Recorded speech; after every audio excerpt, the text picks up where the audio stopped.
Collider Live back on a Tuesday. Man, it is a interesting show here today. We're going to have a lot of fun, a lot of discussion. And if you're tuning in, you see the title, Aquaman Review. Yes, it's going to happen, but it's going to happen at 11 because that's when the embargo drops. We can't say anything about it then, so get used to it. Hashtag that's the show. Roxy Striar is here. Hello, Roxy. Yo, this one doesn't smell very good either, No? Kristian. Oh, wow, that's a bad one, too? I don't know what's happening in the Man, house. that's all right. I liked what your hair's doing today. I didn't know whether to put I like it that. under. I dig it. I dig it. Thanks, man. Gracing us with his presence today. Hi. The Afterthoughts guys will be very happy to have you back. Oh, yeah? How are you doing? Mark Ellis. It's good to be here. I have never in my long career of talking into microphones really noticed the smell. Is that bad over there? I know. No, you it's can't smell That it. one's been getting better. It's getting better. Maybe they switched it up on you. But even doing stand-up, like occasionally you see comics like say, oh, why does this mic stink? Right. I've never smelled a bad microphone You don't have in a good, 15 but you don't years. have a good nose, though. How would you ever know I think what it's my nose is because like? I never heard you go, that stinks. And the Well- people who know, my wife, every 5 seconds, anywhere, she can smell, she's got a dog's nose. She could smell down the block. Me too. She's got a dog's nose. I Maybe think it's because her partially me. husband's ripping ass. Well, that's all over the place. No, I can't as much anymore because she knows right away. I can't hide it. Do you ever blame it on the kids? Sometimes, but she just knows. That's my point. Oh, that's disgusting. She knows. She knows your That's why I don't do it. scent versus Yeah, God. you just can't do it. Being married. Oh, it's based on scent?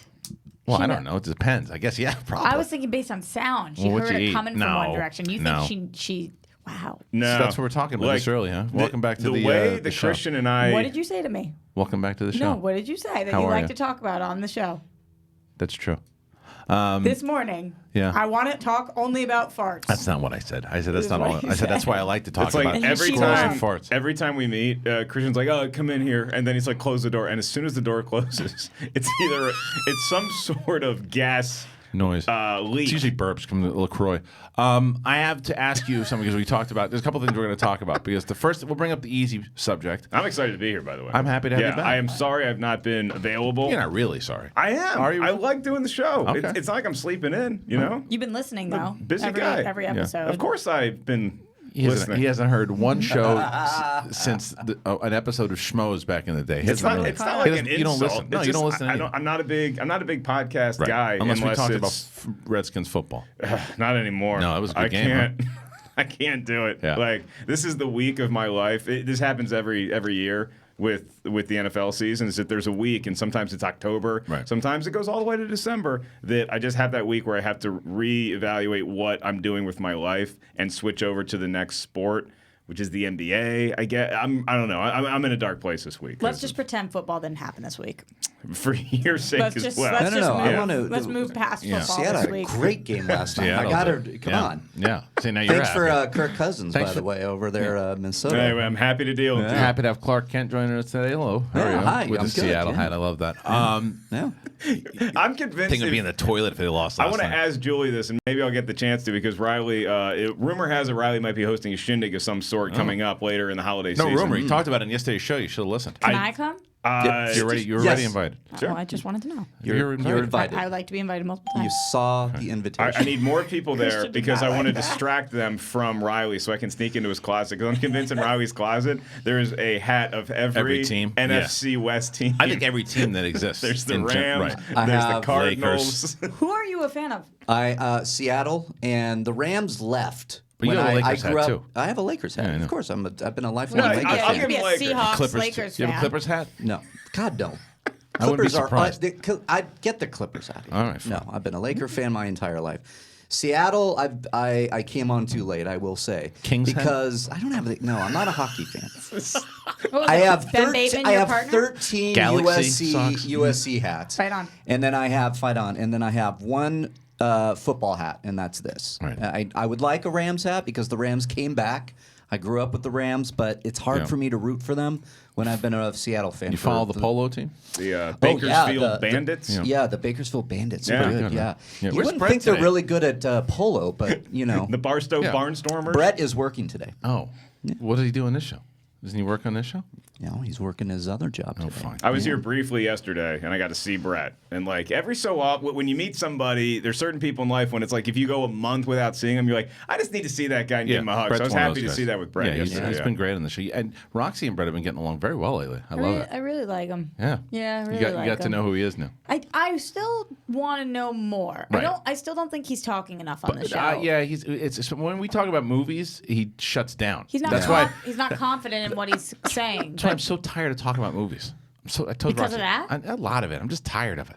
For Aquaman, it's Aquaman, built I off want a comment that you said kind of offhanded, that? but everybody in the office heard it. What? You had a 90-year-old man moment where you're walking in here and you're like, yeah, they just don't make movies as good as they used That's to. not what I said. I said people. People just watch movies very differently now because it's the that was quality. not what you it's said. the quality of the way they make movies. People love everything. People love everything. You think now. they're too easy. Yeah, and then it's people love everything, and it's like there's certain I have things. heard you say 5,000 times on this show. People hate everything. People Yeah. hate Well, it's true, everything. but they love everything too. They can do both. It's true. You should go off Twitter. I mean, It's not Twitter. It's not Twitter. I'm done. I mean, are I you can't- on the Twitter right now? Are you Yeah, off the Twitter? yeah, no. I feel like you're the guy in the office who like continually tries to quit smoking with Right. different ways. Like, I'm like you're a on crackhead. Chantix now. Yeah. You know, like when you see that Ray Liotta commercial, like he's barely hanging on. Right, yeah, yeah, nah, that is. Chantix worked Right. for me. Yeah, I don't yeah. want to smoke at all. God, I want know. a cigarette. I know. I've learned to Yes. maneuver my habit. I've learned to maneuver it. I use it for different things.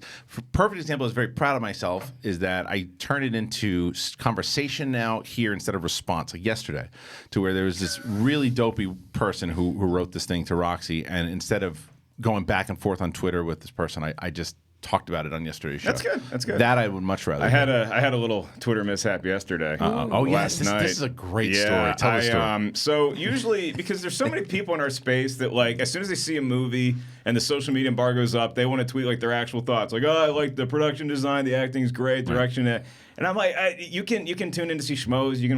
There's ways you can do that. So I want to write a funny joke. You know, I'm a comedian. I like to joke about movies I just saw or about to go see. So I'm going to see Aquaman. And I'm thinking, like, what's a funny Aquaman bit? This took me a while to cook up because I'm like, Aquaman. Where are you? Paint the picture. Where are you I'm sitting? driving. You're driving, no, tweeting. I was not tweeting yet. Oh, okay. I was cooking it You're up. cooking it up. And I'm like, because I'm driving from my place in North Hollywood to Universal City. So I got a good 10, 15 minute drive, and I'm sitting there, and I got an iced tea, and I'm like, okay, what is something funny about Aquaman? There's water. This is like my process. And I'm like, I don't care about tweeting anybody else. Dolph Lundgren's in it. I could do like a Creed 2 Aquaman kind of thing. Then I'm like, okay, who would Aquaman be fighting in a funny comedic world? I know, LaCroix. Everybody knows LaCroix. So there's this guy LaCroix who wants to carbonate the ocean. So there now we really got Now you're starting something. to cook. Aquaman, and there's a villainous plot to carbonate the ocean. That's funny to me. And I'm That's like, Austin okay, Powers well, 4. I you, love that. you can't just say LaCroix because LaCroix just sounds like you have to make LaCroix a person. Right. So I'm like, okay, LaCroix sounds French. So what's my favorite funny sounding French name? Remy. Remy. It's just a cool, funny sounding French name. Remy LaCroix sounds hilarious. So I tweet Aquaman, going to see Aquaman, excited to see him duke it out with Remy LaCroix, who has a nefarious plot to carbonate the ocean. And I tweeted, and I just check it after 10 minutes, getting a lot of retweets, getting a lot of likes, but a lot of comments too. And I'm like, and I'm starting reading the comments, and I'm like, all they are talking about is this an Aquaman joke or a porn joke? And I'm like, why would people think it's a porn joke? This is Oh, this no, is who's LaCroix, Remy this is LaCroix? Aquaman. Yep. Remy LaCroix is a prominent adult film actress. I wish you would have added Remy LaCroix.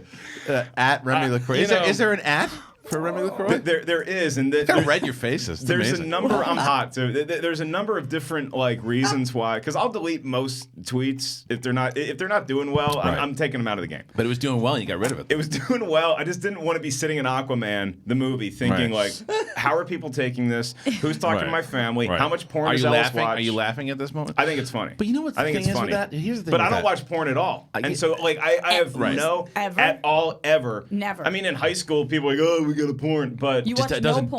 doesn't do it for does you. not do it for me at all. Yeah. And so I have no idea. You could say it'd be a fun thing to do on the show. Actually, is give me 20 names. 10 are real porn stars, 10 are fake porn stars, funny. and I have to pick which one because I have no concept other than now Right. Miss LaCroix. We need to do Yeah, that. But that's also the thing that I think goes back to a bigger conversation that we were having like the other day. It's that you're a comedian, right? And you put that out there. And one of the reasons is because of the climate that we live in today. You don't want to offend anybody, and you take it off. You take it off Twitter, and you're worried about that. And conversation, what kind of conversations are going to start, and those type of things. I wasn't worried about that necessarily. It's just that I look at my Twitter feed and like if you look at it for the most part, it's just like it's like funny shit that's done well. Yeah. And that tweet was doing well, but it's like if it doesn't represent what it's not that it represents something I'm against. It's just that I had something that I wanted to do. I wanted to tweet a joke about Aquaman, and now I exposed something else about like it. Now it turned into a different conversation than what I wanted. So I don't want that. Like if I want to tweet about an adult film star, I will do it. Right. But I just wanted to tweet about Aquaman. So Right. I see what you're saying. there you go. I'm surprised you delete tweets that don't get enough likes. That it's just It's like a joke that doesn't work, right? Yeah, I mean, I've had a pretty good run recently, but like and like if people retweet something, I just like a clean Twitter feed, you know. What if I you're like promoting something, it doesn't get that many likes, and you delete it? No, I mean I'll promote like a show or something, but then after the show's done, You go delete it. I'll undo the retweet or something like that. Like I'll retweet today's show, Right. and then next week, it's delete it? I don't need to. Yeah. Wow. Who's looking at my Twitter feed that intensely? That just feels time Me. consuming. You're a creepy weirdo that does that. I just stalked Mark Yeah, I Ellis's can see that. Twitter feed. Should I do that? Why? It's I not don't like know. a bad. He's really smart. Oh, okay. Really? First time. When did that happen? For everything. Yeah. Did you hear me tweet about Remy LaCroix? Guys haven't read a book in 6 years. Yeah. If I was smart, I would have tweeted Dr. LaCroix. Right. Because can y'all Dr. just be LaCroix. honest with me? Yeah, That's Dr. a LaCroix. funny joke. Dr. LaCroix. Dr. LaCroix carbonating the Yeah. ocean? Yeah. That is I hilarious. think Reilly's right. It's an Austin Powers plot. It is. I love the plot. That's what Yeah. Austin Powers Yeah. 4 and now should it's be. gone. Yeah, now the, it's gone. the other big debate that we were going to talk about here is that last night my wife wanted to watch Bohemian Rhapsody or Mary Poppins. But Right? you let one rip and no, just ruined- and it became And another send it to villain. me for a text. Dr. Flatulence. You have a Mary Poppins screener? Yes. Wow. And sorry. yes, That was I so do. it's like yes, Yes, You just like I do. Didn't But- want but to. we were admit gonna it. watch. We were gonna watch either that or we were gonna watch Bohemian Rhapsody. So we watched Bohemian Rhapsody. I was like, I'm totally down to watch it again. I loved it. Definitely in my top list for the year. The wife's never seen either one. No, and she's a big Queen fan as well too. Are the so she's kids been in wanting bed to at see this it. point? Yes, kids Okay. are both asleep. And so you missed the episode where he put Bo Rap as his number one of the year. at the moment. Him and I also converse outside of the show. No. So we have movie conversations from time to time. As much as he hates movies, I just nowadays. I never said movies. I never said movies. I think I just just called people you like smart, everything. man. They haven't made a good movie since Ishtar. Since inception. Yeah, thank you, Roxy. But there's a lot of other movies. So you went Bohemian Rhapsody. So we went to Bohemian number Rhapsody. one movie of the year. We start watching it, and both enjoyed it. We didn't finish it. We never finished the movie. We can't finish it because of Tough movie to not finish. I know, but we can't finish it. We have to finish it tonight because the baby woke up, and that was the end of it. Oh, okay. So I realized something at the end of it too.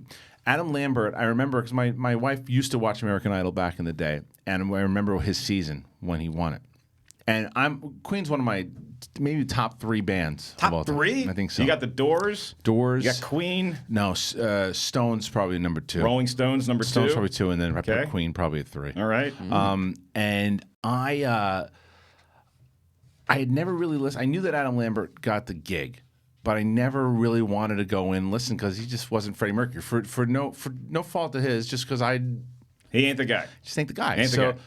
after the movie, I was like, they're still playing, so let me hear some of his stuff, and I'm gonna listen to his version and see what I think, and maybe when they're in town, I'll go see him. if I have like it. never heard Adam Lambert Sing the with songs. Queen. Yeah. So I listened to it. What do you think? Don't like it. No.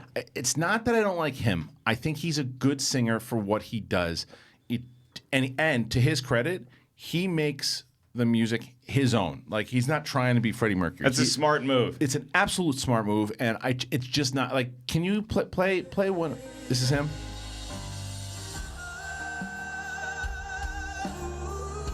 I'm trying to see. Remember, Yeah, well, Kristian, I went front row and saw Adam Lambert front for them. Yeah, see. No. Yeah, it just doesn't work. Here's for what I me will say. either. Going into it was the same exact way. I was not that excited for the show. I Yeah. was like, all right, they're sending me here, so I'm just gonna do it. But live is pretty He's an cool. unbelievable performer. He is. His Yeah. performance was Yeah. so ridiculous. Are you a big Queen fan? Yeah. You are. And Yeah. so, but I think live, because you're right. That's what made him very special and stood out during that season, because nobody stands out from those shows. They disappear afterwards. There's a few of them that stick around, like Jennifer Hudson, Kelly Clarkson. Ruben Studdard, great Christmas collection. Yeah, right. But I mean, but and that was earlier on. And now they just come and go. They all do Christmas albums. Clay Aiken, fantastic Right. Christmas. When we go home and my mom cues up just like the Christmas channel He on crushes. Sonos, it is all Yeah. Clay Aiken. No Right. way. It's all It's Aiken, the man. fly on the wall guy. Right? We're having an Aiken Christmas. Yeah. But That's what they'll call it. an Aiken Christmas. But he was a great performer. So that doesn't surprise me that he probably puts on a great show. How is he on stage, Rox? Is he like That's what moving I'm saying. around and Yeah, dancing? he's energetic. First of all, he's in like 14-inch heels for 90% of As it. you do. And moving around like a boss. Right. It was so cool the way that they staged everything, and then there was a lot of obviously homages to Freddie Mercury. I happened to go on Freddie's birthday, Wow. so I Damn. don't know what was part of the actual show and what was Right. additionally for that day, but I thought his voice came out in such a different way when he was live. He Yeah, was so good. that doesn't surprise me. But I agreed when I was going into it. I was like, he's just not Freddie, and he's not Yeah. trying to be, but it's just not. It just doesn't work for as the me. I same would way. rather have them make it their own Yes. than do that. Can the boys cue up a Paul Rogers singing with which the, one's Paul? That's not Yeah. Paul Rogers. Is that Paul Rogers? Yeah. I don't think that's Paul No, Rogers. it's not Yeah. him. You Paul should- Rogers. He sang in Bad Company. Let me see. Sang in Is this Free. Paul Rogers? He just makes it his own, you know. And I so like it's his like version better than Adam Lambert's. Adam Lambert sounds very karaoke to me. I, No, that's I- still the I- same thing. It's like, yeah. yeah, but it's like There's only Bring one. up that dude though. I gotta find that guy that did the. okay. So here's what I Stop it. here's what I think I'm hearing from you. Yes. Is that you want them to find somebody who you probably have to pluck out of obscurity to sound exactly like I the know. original lead singer, because that's happened before. It happened with Journey. Yes. They found a guy. That Neil sounds like Sean Steve was Perri, watching yeah. this dude in the Philippines, and he Yeah. had like 11 YouTube clicks on this. He was doing karaoke singing Journey, and Neil Sean is like, fly that guy to come audition, and it was like the movie Rockstar. Right. Same thing with Boston. Boston, after the original lead singer died, they went to Home Depot in like Charlotte, North Carolina, and they found a guy who Yeah. sings exactly like. I want to show Brad you. So Delp. my friend incredible. sent me the link of the kid. I want to see if is that it. I think they have him up. Yeah, they have him up. Is That's that the no, that's the guy not from it. Journey. That's a Journey Yeah. guy. But yeah, this is it. This guy's name is Mark. Hold on, I'll tell you right now. His name is Mark Ellis, and then I just Mark Ellis. launch into. I would love that. Wow, Will that would be Rock, kind of a cool serial killer M-A-R-C. movie. Imagine if you wanted to be the lead singer of a band, so you memorized and mimicked how to sing their voice, and then you put a hit on them, love so you get this picked up. idea. Yeah. Write It's this not movie. popping up. Are you still on here he is. doing stand up, His or do you name want to be a is- his name- screenwriter now? Because you could write that movie. All of the above. I You would wanna see do it that. all? Sorry, this is the guy, Mark. So listen, this guy is Mark Martell, which is the guy they say that he did a lot of the singing for Bohemian Rhapsody. Right. So listen to this guy. What do you mean they say like he did? I think that it was him. He did a lot. I think Rami Malek did a lot. They were a little evasive about that. Yeah, they were evasive. So here, check this guy. Listen to this guy. And tell me what God, you he think. kinda Don't, looks- so don't look at him. Don't look at him. Just listen. I just want you to listen. Tell Sorry. me what you think. Is this the real life? Is this That's just pretty good. fantasy? That's pretty good. This is the guy that should be singing for Queen. In a landslide. Part of performing as Freddie Mercury is getting the voice, and the other part is like the stage performance, presence. So I know. I don't know what this guy looks like. I don't know if he. Up to the sky. I mean, he could actually. He doesn't. kinda looks like He that. doesn't not look like I know. Freddie Mercury. Just stop He's fantastic. He's fantastic. This guy. sympathy, 'cause I'm Yeah, that's a. This is the guy I think that did the singing. You ever think about how much talent is out there? I know. This guy is fantastic. Sucks. I mean, wish it's there like was 10 less million views. talented. But anyway, Mark Martell is the I want guy to watch that. the whole thing. I know.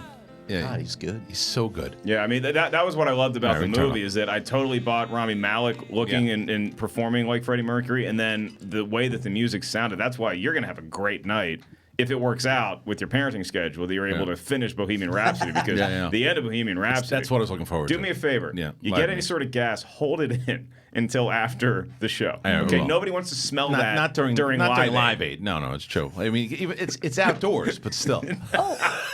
Interesting fart question that came up on Twitter the other day. Oh. Do you think that it is what is the worst offense? To walk into an elevator before somebody walks out, yeah. or to fart in an elevator? I saw your I'm gonna tweet. have to tell you that. Wait, I'm sorry. She's saying so. Fart in an elevator. Or when you were about to get in an elevator, and, Yeah. and these idiots that just they get in before you're walking out. Happens about all to the walk time. out. It happens. To You're me about to all walk out. the People time. like walk in first. Oh, I yeah, saw yeah, a yeah. tweet. Effing annoying. I, you and I are sometimes on the same page, sometimes on a different page. I have never been on your page more. It's I the was worst. I was pissed off for you when you tweeted that thing. You're an adult. It's if a- you're a kid, fine. It's just manners. This You're an happens adult. all It's the just time manners. at my but, apartment but complex. the answer to your question Is is the it's fart? worse to fart in the elevator. Okay. You It can't- is. You're in a closed box and you're putting shit into the air there. You I don't do think that. the reason is that like you never know what somebody's going through in their day because like I think we've all accidentally walked onto an elevator just like we're thinking about our own stuff like oh I got this I got that I got the TPS reports and the elevator door opens then you just kind of walk in and you don't realize you're walking in. I apologize if I do it. If you don't apologize, that's being a dick. But if you just walk in, you're like, oh yeah, I totally forgot other people exist in the world. But everybody knows you do not let one loose in the elevator. Not in the elevator. Wow. Yeah. See, that doesn't bother me as much. Bodily would. function, like, Really? because you guys have said to me on the show many times, you can't help it. No, but not in an elevator though. You can help it in an You can help elevator. that. If I you can can- help it in an elevator, you can help it. Period. I can help it. I don't know. I can help Thank it. you. Elevators like That's what I've always said. elevators like a minute. Here's my rule. If I'm around people, I don't fucking fart. When I'm by myself, You gotta watch what you I'll eat. let it rip. You're watching what you eat though. See, but were you that way in no. 2006? That is not true. Were you that way in 2006? That is, it's the exact. The healthier you eat, the worse your farts smell. That is a fact. I don't That know is about true. That But is the a better fact. your semen tastes. See, I know you in your dark days. I know you when we were in La Jolla and you went to that Crushing- 7-Eleven, yeah. crushing the food that no one should eat, and the stuff that you used to do was not good. Okay, I have the worst radio show morning zoo contest of all time. Fine. We're gonna send Ken Napzok to 7-Eleven to eat his big bites. We're gonna send me to Creation to get my breakfast, Right. and we'll have a fart A chamber, fart off? and we're gonna see. See which one. Roxy would absolutely. If you said Roxy, go into that room and go into that room. Which one's worse? You would do that, wouldn't you? 100%. 100%. I You think would. it's just like a Enter the fart chamber. This is where you say so I hate brave. that I love this idea as much as I do. People I go to love this Taco idea. Bell, they go to Pizza Hut or whatever. Yeah. I'm not saying your fart's gonna smell like fucking cinnamon. Right, Ken. but If you're listening, you should absolutely call in and talk about it. if you think about what healthy people eat, they eat Brussels sprouts. Oh, they God. eat Broccoli. a lot Broccoli. of broccoli. Asparagus. Are Yeah. you eggs? Yeah. Huh. It's true. Eggs. Brutal. Yeah. Yeah. And cheese. I'm just Yeah. kidding. Ugh. Yeah, you love Oh, cheese. jeez. Cheese. Cheese. Do you guys talk about farts this much on the show every day, or is it just when Pretty I'm here? much. It's a lot. lot. It happens a lot. And We it's talk about it a Kristian's lot. goal. Wait I a minute. told you. No, wait a minute. You brought it up a lot today. I did. Yeah. It's the reason we don't. Felicity Jones passed on the show because of farts. I don't know if that's necessarily true, but that's what I tell myself. Well, in the email it said thank you, but we want to talk about farts somewhere else. Right.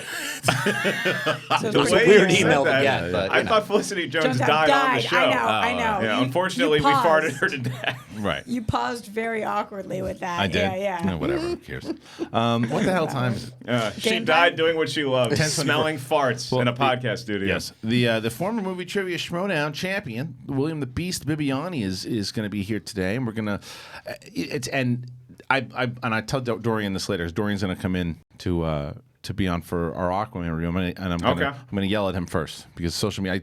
I talk about movies with Bibbiani all the time in reviews and stuff. I don't want to talk. I don't want to do Aquaman with him today. I don't want. That's not what I want to do The with him. Beast has been chained Well, it's not changes. I wanna regarding talk, Aquaman. He wanted to come on live. And I said, yeah, live is also one of those things. Let's just have conversations with the man. What are we going to you talk know? to him about, though? I don't know. Let's I figure get it that, out. but like you talking to somebody off air, nobody else gets to enjoy that. So wouldn't you want to bring some of what the Beast is known for to the airwaves as well? You follow him on Twitter. Other Give him things too. 2 minutes. Well, we We can't talk because about it yet. it's 11 Embargo. o'clock. He's going to be up from 10:30 to 11.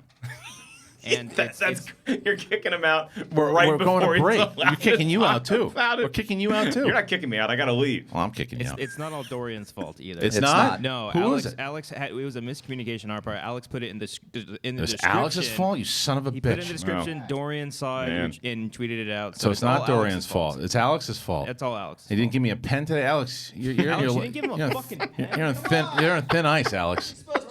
Alex, is that because you didn't get? Is that because you didn't get to go see the movie last night? You wanted to be a he little. just walked out. You little No, bastard. he saw Roma last night. He did. Oh, see did Roma. he? Yeah, I he was saw his really tweet happy actually. about I it. saw Yeah, it. Roma's great. I haven't seen it. I It have. is. I You're- have have you seen it? You're a film nut. You're gonna love. This is how I they like it. should make movies. Okay, I'm gonna just wa- the way that it's shot. the Yeah, I've been story. watching movies in my office because I can't watch them at home because my wife doesn't want to watch shit. So I have. I saw Blind Spotting, which I really enjoyed. Did you see God, that yet? so good. You need to see that. You'd No. love it. You would love it. I'll be totally Vice. honest with you. I'm gonna see You like don't care. 3 more movies before I make. And I have a lot of holes this year. Got a lot of gaps in my viewing. God. What? You know where I was going? You go with back that, to right? Farce? Yes. No.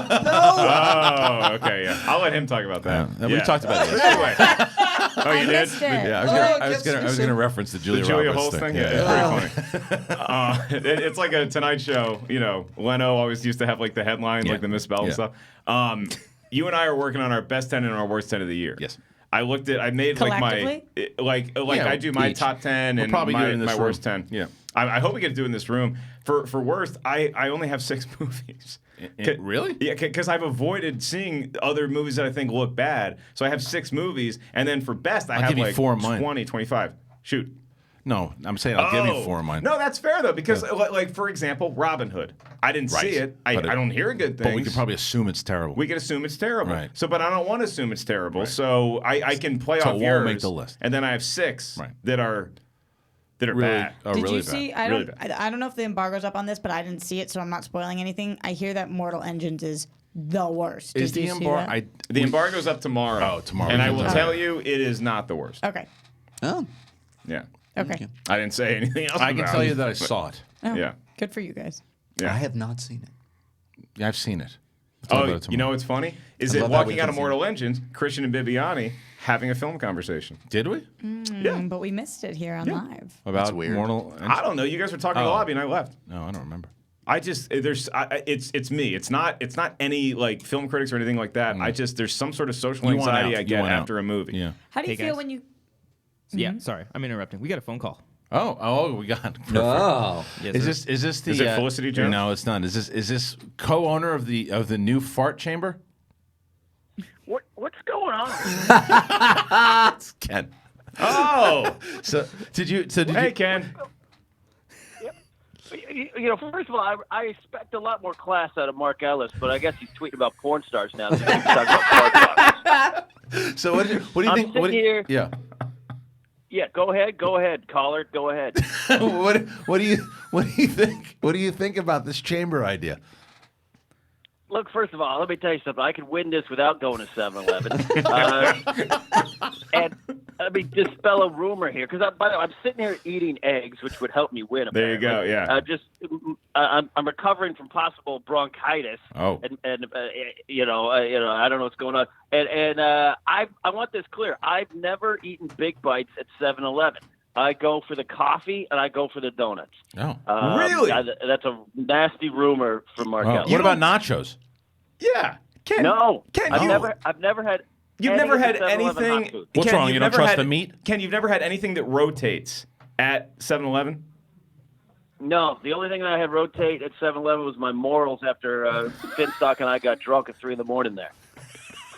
But what's wrong? You don't trust the meat there? No. I'm trying to switch to fake meat because I don't want to end up like Kevin Smith. So I'm trying real hard. But I just, I've come here for the reviews of Remy LaCroix, not just Spark Talk. You know what's funny about Ken's 7-Eleven story though is that when him and Josh were hosting in Comic-Con, my stand-up show, they told a hilarious story that maybe I heard when I was drunk and forgot it about them leaving 7-Eleven drunk at 3 in the morning. Can you tell that story? It's really funny. Yeah, the one where Josh dropped his pizza on the sidewalk. The moment we stepped outside. What's that story? I'm not familiar with that story. It's so good. Well, it's because you were in bed in your hotel at Comic-Con, and we were out having Reading fun. Star You Wars were having books. to do work. Makes sense. Yeah. Makes sense. No, yeah, I don't remember it. That's right. But it was just we got drunk and walked into 7-Eleven because that's what you do in San Diego at 3 a.m. and we had loaded Doritos with a gang member, and Finstock was there, and then there's then the time I think it was there. I don't know. They all roll into one. I don't know. I'm eating eggs. You're talking farts. So you're in for the chamber, is what you're telling us. Ken, you would let me smell your farts? No, I would not let you even near me after 7-Eleven. So I don't know. That's friendship. Maybe I can send a surrogate in. Yeah, it's fine. I wonder who would be.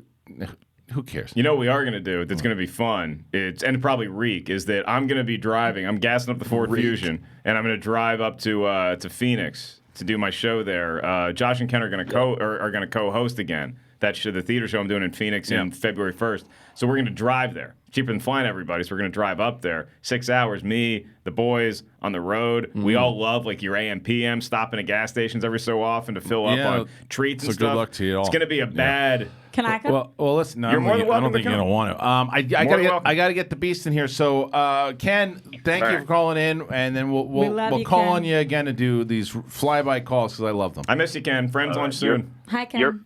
You're all disgusting humans. Thank you, Ken. All right, Ken Napzok, the great pit boss. Just love him listening to the show. I like the flyby. Let's move the chair up for Bibbiani so he can sit at the table, please. Mr. And there he is, the former champ himself coming in. Hey, man. Walking in here, Hey, William, everybody. the Beast Bibbiani Speaking making of 7-Eleven. his Yes. second appearance here on. It's the coffee I can afford. Oh yeah, Thanks, it's 7-Eleven. it's nice to see you. Oh, yeah, that first appearance, though. He did. The first appearance was That got hot. heated. Yeah, it was hot. But this is a different appearance here. We're gonna just shoot the shit because we haven't really done that. And No, I now hate that shit. We need to shoot it. we know we're gonna shoot it. And I Yeah. think that it's nice to have you here. What's been going on in the world of the Beast? Well, What do you think of Aquaman? No. Can't talk about it. I'm not allowed. I guess I'm not allowed to be here for that review. But my review will be up at the Wrap in half an hour if you want to check There you that go. out. There you go. They're, See? Yeah. they're Good plug. kicking us out at 11. So. Yeah, you're both. Yeah. We'll review it in our own video outside. Well, a lot of things. I'm writing for IGN. I'm writing for The Wrap. I got the critically acclaimed podcast. Got the Cancel Too Soon podcast. Look at you. He's doing a lot. I'm doing a lot. I wish I was getting paid more for it, but I'm doing a lot. Running the movie trivia schmodown. I was just about to bring that up. So? I was saving that for last. I understand. Out of respect. And I appreciate that. So I got all that going on, and other things as well. It is Christmas time, so I'm Yes. trying to enjoy it. Hang on a second, let me get myself. Now, is that yours, or did you find that in the back somewhere? This is mine. I got this at Descanso Gardens here in Los Angeles. Hey, They do a light show at gorgeous. night. Isn't it great? Yeah. Now, it's amazing. Now, do you go into places that you're gonna whether it's a Wrap or here, or would you go into 7-Eleven with that around your neck as well? Sure, why not? It's Christmas. I understand. It's neutral too. Like it's just basically colored lights. Do you find It's that not- a conversation starter with some people? You're starting a conversation right now. But so we're in yeah, the air. it's But I'm great. talking about like if you're getting your coffee, someone. Yeah, sure. It's usually worth noting. Yeah. We're not One going of to the stop him things- for it's neutral. It's literally bright colored lights It's that bright are blinking. colors, but it's not like neutral? it's not in your face with the religion of the holiday. Right. Oh. Yeah, it's you're just not. festive. He's, Right. he's It's not neutral stuffing looking. lights Yeah. on your face, not Jesus. It's you the know? Bohemian But Rhapsody version of it. The thing is, like, the thing I've always admired about people like Bibbiani is just their willingness to engage socially regardless of the situation. Like, I have a feeling like Bibbiani, if you're sitting next to him in a movie, he's going to chat you up about something. If you're waiting for TSA at the airport and Bibbiani, well, it doesn't matter if it's a stranger, he's going He to likes to start a talk. conversation. Is that true or is that a misnomer? It's true, but when you put it that way, I'm wondering if it's a good thing. No, it is. Okay. People sounds like like you are the he's spice gonna of annoy life. ya. Because most people, look, you probably can smell on people like me, like that we have the hood up at the airport, we don't want to talk to anybody. That's not the person to approach. But you seem to, I think you brighten strangers' days. Like at the airport or something, like some old lady that he's Right. sitting next to on the plane is like, I met a nice gentleman who had he had a Christmas Called light himself the necklace." Beast. You know, it's actually, I try to do that, but it's Yeah. actually not easy for me. I'm not one of these people who's just naturally extroverted. I have to, like, work myself up to being socially on. What's that process like? Well, I Yeah. mean, look, I'll give you an example of a time I You're a failed. theater kid. Yeah, I am a theater kid, Yeah. but that's a show, and Right. that's a dynamic. I have to be ready for that. In actuality, I'm actually pretty introverted and shy even, and oftentimes I will work myself up and I'll be like, okay, I'm going on Collider Live. I have to be on for about 30 minutes, give or take, and I just have to just be social and talkative and great, and I guarantee you the second the show is over, I'm going to walk out that door and I'm going to be like, oh God, what did I say? Yeah. Did I say something terrible? What is that? Where does that come from? I have incredibly low self-esteem. I was bullied a lot as a kid. Had several maladaptive behaviors just to sort of get out of childhood. Like a lot of people, that's where a lot of our adult problems come from. We learn to survive in a school environment or wherever our family Where'd was. you grow like. up? Pasadena. You grew up in Pasadena. I didn't realize you were a California kid. I didn't know that. So Born and raised. And so you're bullied throughout high school or throughout? Mostly elementary school, junior high. Yeah. By high school, I had built up some defense mechanisms, partly because I was able to be theatrical and outgoing. Found like more people that you could relate to? Yeah, more people could relate to. Public school? Very public school. Yeah. So I developed like this is a sort of defense mechanism, and I was in theater because it meant I didn't have to necessarily engage in a real fashion. Right. I was able to put on a show, and I was able to entertain people, and I was able to engage with people more on my own terms. Whether or not that was deep or meaningful is, Yeah. I think you see that in a lot of schools. You see the theater program is generally inhabited by people who are like, well, I don't like sport. Like, you feel ostracized if you're not a big sports enthusiast, Because, like, my sister did stage crew, and she loved it because she found people, and she's like, look, I don't want to play sports. I want to do something else. And So something else is sports is just such a natural fostering of community because you're in a locker room, you're getting coached, Well, I think theater there's a guy probably the yelling same at you, thing. Yeah. and then theater, it's another thing like that where it's like we can all get together, collectively have an experience. escape There's also. an authority figure that we can appreciate, but also razz when we're just sitting around and you can The difference I vent. find is that the sports is a competitive atmosphere, and theater is a very. There's team building in sports, but you are at some point subjected to compete against another team. Whereas in theater, you're not really. It's like you're putting on a play and you're competing against another play that's going on the other side of the auditorium. You're all working in it together. Wow, I had such a different experience in Really? theater. They put on versus another sports. play? I mean, you're literally auditioning against people. Well, that's true, but that's like the first part. Yeah. Granted, you're a good point, though. I hadn't really thought about and that. that funnels you in. I was involved in sports and theater, and I felt theater was much more competitive than sports because the people that I was friends with were all on my team. Interesting. No, I actually, granted, I had a different experience. That's a good point. Theater does suck. But it No, I love theater. I love theater. By the way, competition, kind of a good thing. It Good can thing be to a learn, good thing, period. but it's a matter of attitude. And I actually was in school. Theater was on at the same time as water polo, which I played in my freshman year of high school. And I had to divide my time. I had to go alternating days. And finally, my coach in water polo said, "You have to choose. What's more important to you, theater or water polo?" And he just said, "You have to do that like right now." And I said, "Fine, I'll choose theater, the one that isn't telling me to do that." That's a coach who really doesn't see the big picture. Right. It's like, look, son, do you want to be in movies and TV, or do you want to be the greatest water polo player of all time? Right? Are you kidding me? Yeah, Right. no, there's less future. I think I just in need to have a water polo good than game was tomorrow, and I could do that. Sure, Yeah. singing and dancing makes you Right. famous, but look at my lats. Makes so much more sense though. Too. I mean, I over this course of the last I think 2 years, I've got to know you a lot better, and I think that because competition, it is something that you respond to. I mean, obviously, why you've done so well in Performance competition. It's Both. like it's the best of both worlds. It makes so much more sense to me why the Schmodown has been like a thing. You were tailor made for it. Because I remember Alonzo Duralde told me when we first started doing the Schmodown, and he said, Bibbiani is made for this. He said he was born for this. And he's like, for what you're doing with the theatrics and the competition and the knowledge base, he goes, this is what Bibbiani was Alonzo meant to Duralde, do. famous for his viewings of Evil Dead and The Raid 2. Raid 2 was the Alonzo's best. my favorite theater goer in a watch, horror yeah. movie, much to his torture. But do you More think than he was... I think Makuga? that's- Wow. He reacts I like think it's that's so apt. great. Yeah. I think it's that. Listen, I love putting on a show. I love being part of a community that is supporting art, and I think that's a big part of the Schmodown. And when it comes to competition, I like competition if I feel like I'm good at it, and I've been collecting movie trivia since I was like 6. Right. So I actually feel very comfortable in that competitive environment. Like if you said, "Hey, we're gonna do a 2-on-2 basketball team," I'd be like, "I have a bad knee. I'm out." Like Right. I have no interest. But movie trivia, yeah, You still in for Right. water polo? We could put together a water polo game. it's- Pretty easy. Since I that play. knee injury, I have not actually been a great swimmer either. It's just How a did that lot of happen? A kicking. car accident? Yeah, car Yeah. accident. Yeah. My knee ended up hitting the dashboard of a car. Eee. Boom, Yeah. severed a tendon. Yeah. I remember that because I went to That's see rough. I went to see The Revenant and I hadn't seen you in a little bit, and you were on the crutches. Yeah, that was those crutches. I got him. I got him a couple of hot dogs from time to time. You was see very somebody nice of you. limping into a movie theater, you you're don't like, want oh, People God. were very kind. Yeah. I really, again, community. It Were was you a good driving? community. Not at the time. Not at the no. time. In fact, I actually worked it out. The amount of money I was making for a lot of my various events was less than it cost to Uber back and forth. Oh, well, you were no. I meant we're in the actual accident itself. Oh, Were in you the driving, yeah, I was you were driving. driving Yeah, the yeah, car. I thought maybe you were in the passenger seat. No, or no, I was okay, driving, you were yeah. driving. I did Somebody's that on- math. Yeah.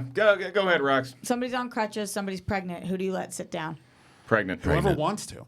There's Yeah. you get out They of your both wanna chair. sit and you down. get- Bibbiani is a there chair- competition. Is there a Yeah. chair next to you, or is it your chair? And you're It's getting your up? chair. You're Oh, getting it's your up. chair. I love that Bibbiani's like, you Yeah. have to answer 10 movie trivia questions. Whoever gets more right Yeah. gets to sit down. I always defer wants it to more? pregnant lady. Yeah. Yeah, I've just been through it once, twice. With It's like, crutches, oh, it's like you ask him, how'd this happen? And Right, then you evaluate right. in your Or head. he's like, are you okay with leaning? I'm imagining the scenario in which a pregnant woman and someone on crutches, and they both want my chair. Like I'm sitting here, like we New want York, that chair. The Right. train. I'll And tell, I'm like- I'll tell you the first thing I'm doing. If a pregnant lady and somebody on crutches come up at the same time want my chair, the first thing I'm doing, taking out my cell phone, hitting video, because I want to see what ensues. Yeah. Right. I want to see. This is going to go viral. He hits Yeah, her that's with nice. the crutch. That's where you go with it. I You want to see. heartless son of a I bitch. feel so, but one time nothing happened, thank goodness. But I just I became a dick for like 5 seconds.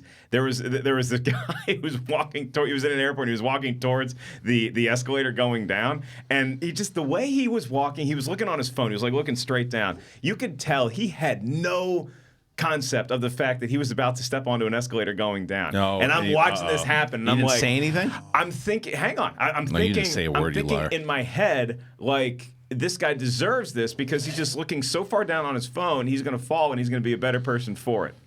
And I'm watching it. And before You let him go. I made the decision. Yeah. Somebody else got in front of him on the escalator and kind of. Oh, woke him up. Yeah. You were gonna so let him. I feel you like were gonna let him Clarence say the it. Monster. Angel. Yeah, he's a monster. Whoa.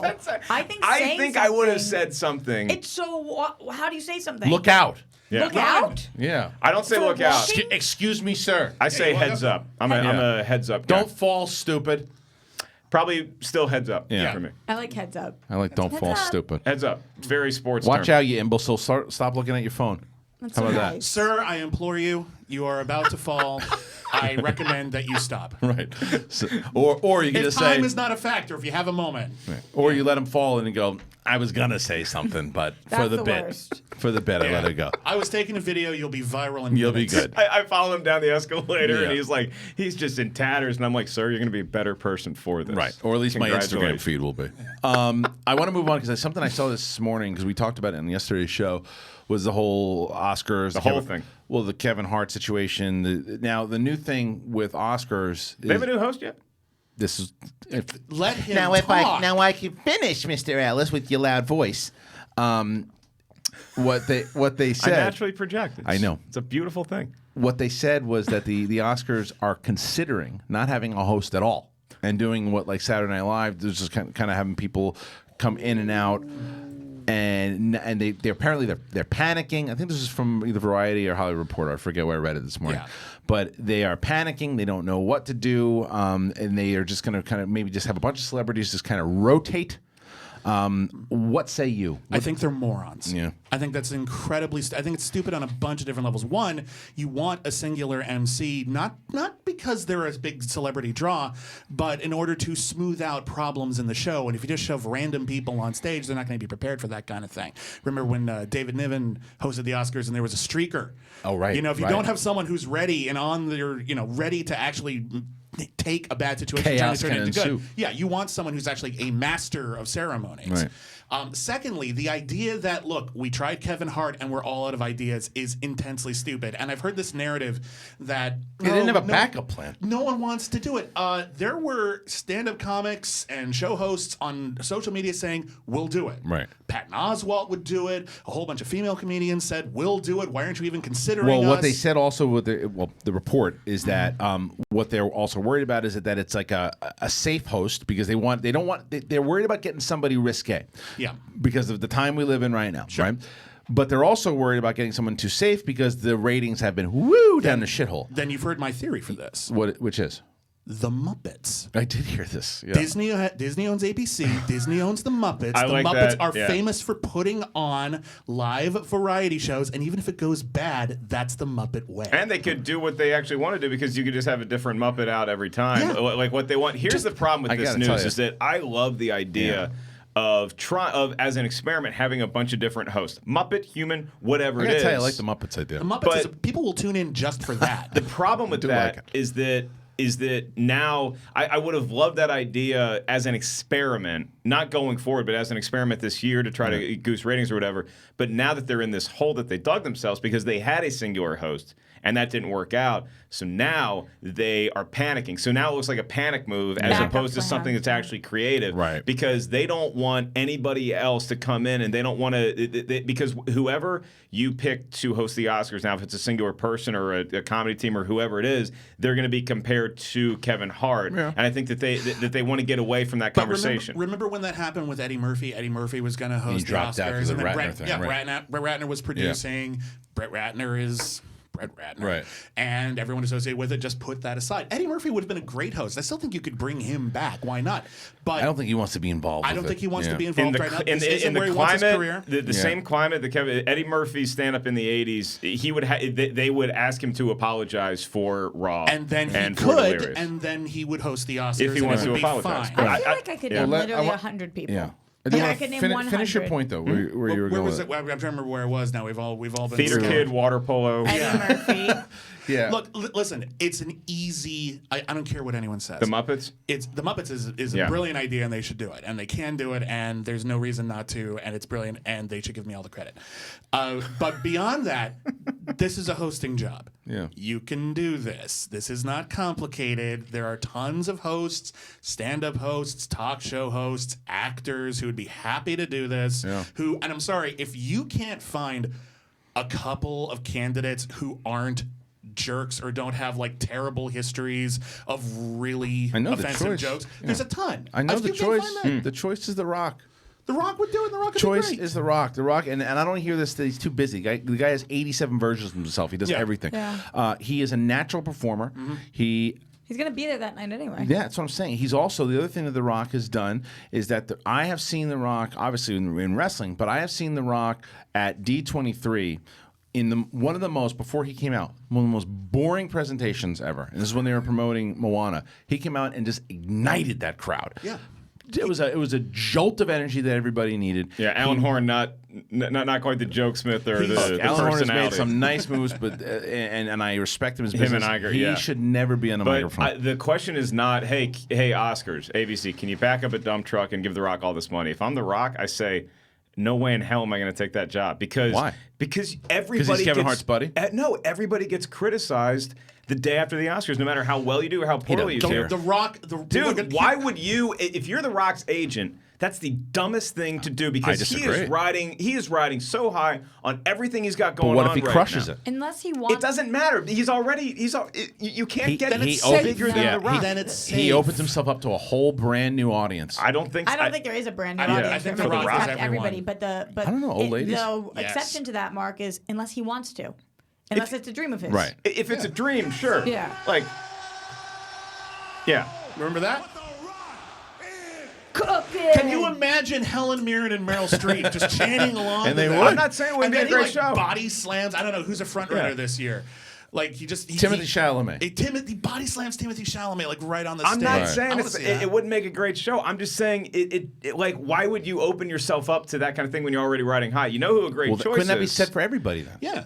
Not everybody's career is And where he's, The Rock he's is. not riding the high right now. Skyscraper ate a pilot duty. It didn't eat a pilot duty overseas. Skyscraper did fine. Skyscraper is one of his 19,000 movies that he has. Rampage was a huge hit. Skyscraper did fine. Yeah, he's got a new fine. TV show, Yeah. Titan, that's on NBC, not on Right. ABC. Here's That's who true. should That's host it true. if you're looking at your career and how to get yourself tap into a different vein. Hayden is Christensen. Hugh Jackman, because Hugh Jackman He's just already done it. announced, He's done it already. He just announced that he's got this tour that he's never done before. He's touring as Hugh Jackman, singing, doing songs from his past. That's a great promotional Yeah, vehicle he's because safe. it's like, I think that I'm talking about the Oscars, who they should go after for people who are actually going to say yes. Because I guarantee you, The Rock and Kevin Hart's history, there's no way The Rock would say yes. It's like, Listen. hey, I'd love to have Yeah. Neil Armstrong host the Oscars. We got to go after candidates that have a chance of saying yes to us. Here's the deal. What you're talking about when you're talking about why would Hugh Jackman want to do it? Hugh Jackman wants to do it because, movie aside, he's a showman. He comes from Broadway. That's why I'm saying ask Hugh Jackman, because I think he would want to do it. There are other people on the stage, a certain individual who might be up for some Academy Awards for his music in Mary Poppins.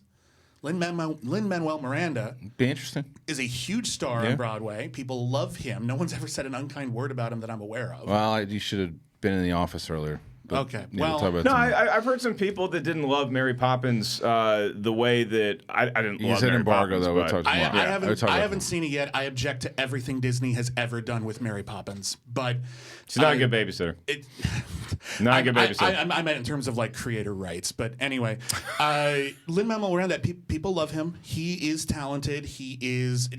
Look at his social media. He's kind. He's open.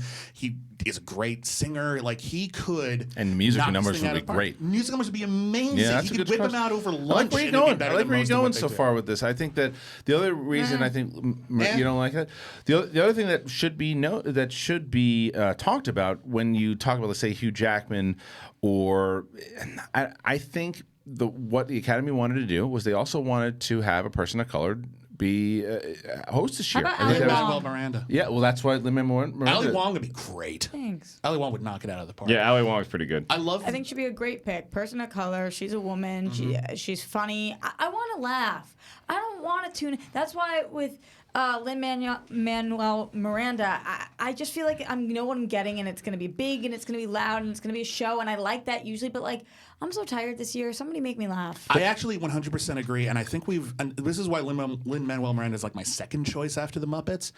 Yeah, Muppets I liked. Because the thing with the Oscars is the thing that doesn't make sense about them. They're an awards show. They're like a 3-4 hour award show that celebrates the magic and artistry of cinema using the power of musical theater.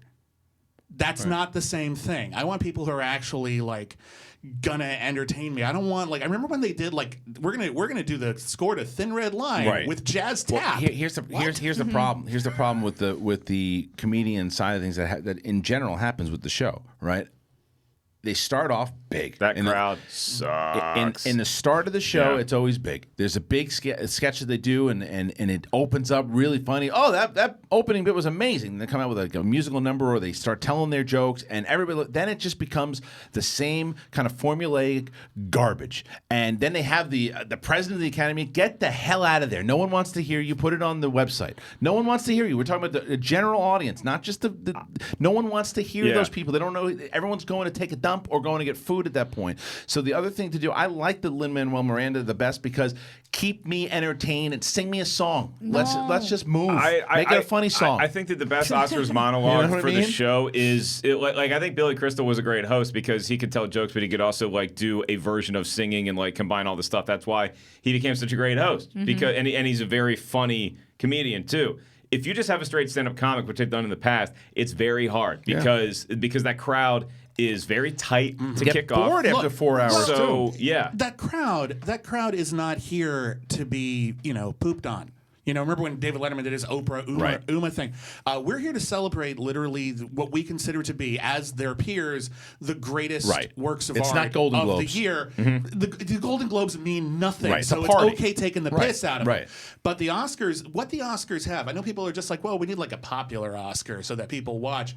People don't watch the Oscars because they represent a popular vote. That's the People's Choice Awards, and infinitely fewer people watch those, even with the Oscars ratings on the decline. We watch them because they have prestige. Because they're voted on by the people who are nominated, who make the movies that we like. Those awards, at least theoretically, should mean something. Agreed. Which is why we care when a crappy movie wins or gets nominated. So they're not necessarily in the mood to have the piss taken out of the reason why we're here. They're in a sticky situation because everything you said is 100% accurate. And for us in this space, we are really looking forward to it for those reasons that you just nailed. But my dad wants to watch a show. I look forward to the show thing too. Right. I mean, I look forward to this. Well, that's important to both. But I'm saying you're also paying attention because of your job of who's winning. Yeah. I do. You see what I'm saying? I do. To where my mom, my dad are going to be reviewing the show. I was bored. I didn't like their material. This I is thought it why- was Made offensive. me laugh. That's Yeah, why. yeah. This is why we call the hosting the Oscars a completely thankless task. Yeah. Because there are 2 or 3 completely different demographics who are watching it. People like, all those celebrities are in the same room. They'd better put on a song and dance for me, or else why are they here? Right. Which is ultimately a little dehumanizing, but I totally get it. We want a show. But then there are the other people who only watch the Oscars because they care about the art form, which is literally, well, actually, the reason why the Oscars were created was to give actors statues that they felt better about themselves within the studio system.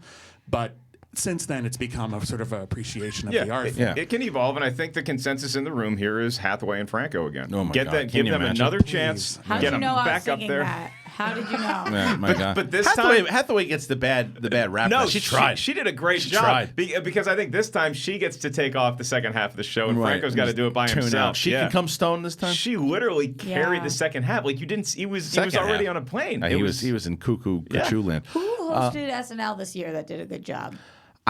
Thad and I are in different opinions here because you guys know my stance on Saturday Night Live this year. I just think it's been terrible. It's But not good. The writing is just not good. But I thought Jason Momoa, even though the sketches weren't great, I thought he was locked in. Thad has a very different opinion on it, but I thought he Would was you want to locked see in. him host the Oscars? Can you No. imagine that? No, No. I wouldn't want to see it. I don't. I think that Jason Momoa is good at being Jason Momoa. And ripping up books, And right, I saw you. which is I inexcusable. saw you go. What did he do? well, On the set of go ahead. Aquaman, when Amber Heard he didn't think Amber Heard was paying enough attention to him, he would rip up the book she was reading. To pages out of the book. Inexcusable. Yeah, he would take pages out of the book and rip them Rip up. 'em up. Yeah. So, William, And somehow I still liked Aquaman. I don't know. For me, I was just like, hey, this book ripping 4 bastard. minutes. 4 minutes. Yeah, 4 Social media reactions are minutes. fine. That's right. 4 minutes. So, with that, I would like to thank William the Beast Bibbiani for joining us today. You got a couple cool things coming up. What's cooking on the site? We got any articles coming up? We do. We have a bunch of interviews leading up to the spectacular. Yeah. We're gonna have interviews with the Shire Wolves, with John Roca, with Mark Knopek. Horse persons, thank you. We have a lot. We have a lot of in-depth coverage. We have some interview with Chris Skaliski, who is one of Yeah. the most controversial figures on the show. Easily. And then we're gonna have awards season coming up. We have the Janine the Machine just put out some thoughts of who she thinks should win. Love her. Isn't she the best? I'm gonna tell so you- glad I'm so glad we gave her own column. That was such a great move by you to put her, the machine, who I love as a competitor, was a fan to become a competitor. Everything she writes and tweets is everything I want Schmoedown competitors to be. She is so positive. Do you know why? Why? Canadian. Is that true? Is she Canadian? Makes Cool. sense. Make She's the that up. nicest human in the planet. I might have She's- made it up, but I'm pretty sure it's Canadian. But she is.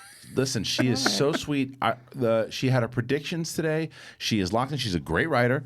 She is locked in. She is taking that. She's playing Chance Ellison in the undercard of the it's going to be New a York event. good That's gonna be matchup. such yeah. a It's going to be fun match. good, and she's a great smack talker. But she is appreciative of the opportunity. She never once did she say, "Oh, I don't know if I'm ready." She was, "What do I need to do? Yes, sign me up." I love Janine the Machine, and I beg you guys to read her articles on Monday because they are awesome, and I thank you for making that decision to put her on. She there. did. She's great. She did the Schmoedown Awards predictions. Yeah, she did this. No, who she thought thinks? deserved Yes. the buzz. Speaking of Okay. which, right now, to let everybody know, we are aiming at the 12th of January at the Comedy Store. In the year 2119. Right. The main room at the Comedy Store, we are going to open it up for fans to come and join us at the Schmoedown Awards. This year, it'll be $15 for the tickets. We're going to put them up soon. You'll be able to get tickets soon. And there's going to be tons of competitors there. Can I And come? You will definitely be there because you will most likely be nominated for should Best Manager of the Year. I Kevin, don't get enough to manage. You don't give me enough. Well, yeah, next year, I will take it easy. Okay. we got Hathaway and Franco hosting that one. Yes, They're that would gonna- be amazing. You'll be hosting again. I know you wanted to host. You'll be I don't hosting. have a manager right now.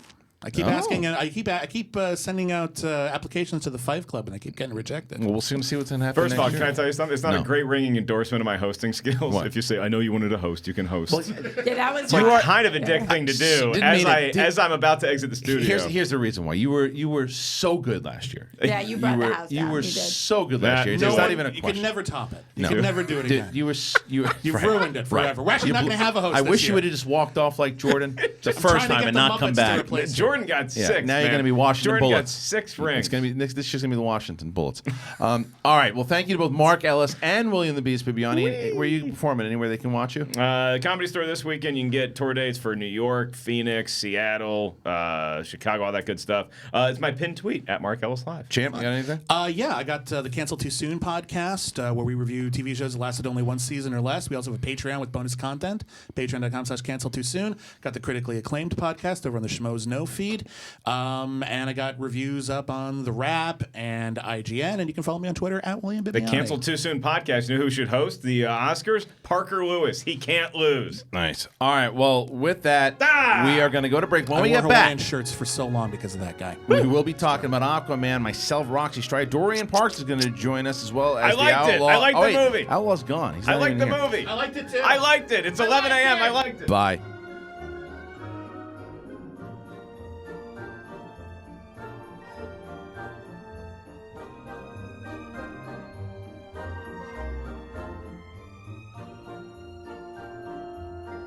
Hello there. No, it's not late to the party. That's actually from Obi-Wan Kenobi. You didn't know that? Well, you should, and now you do. Jedi Council. What is it?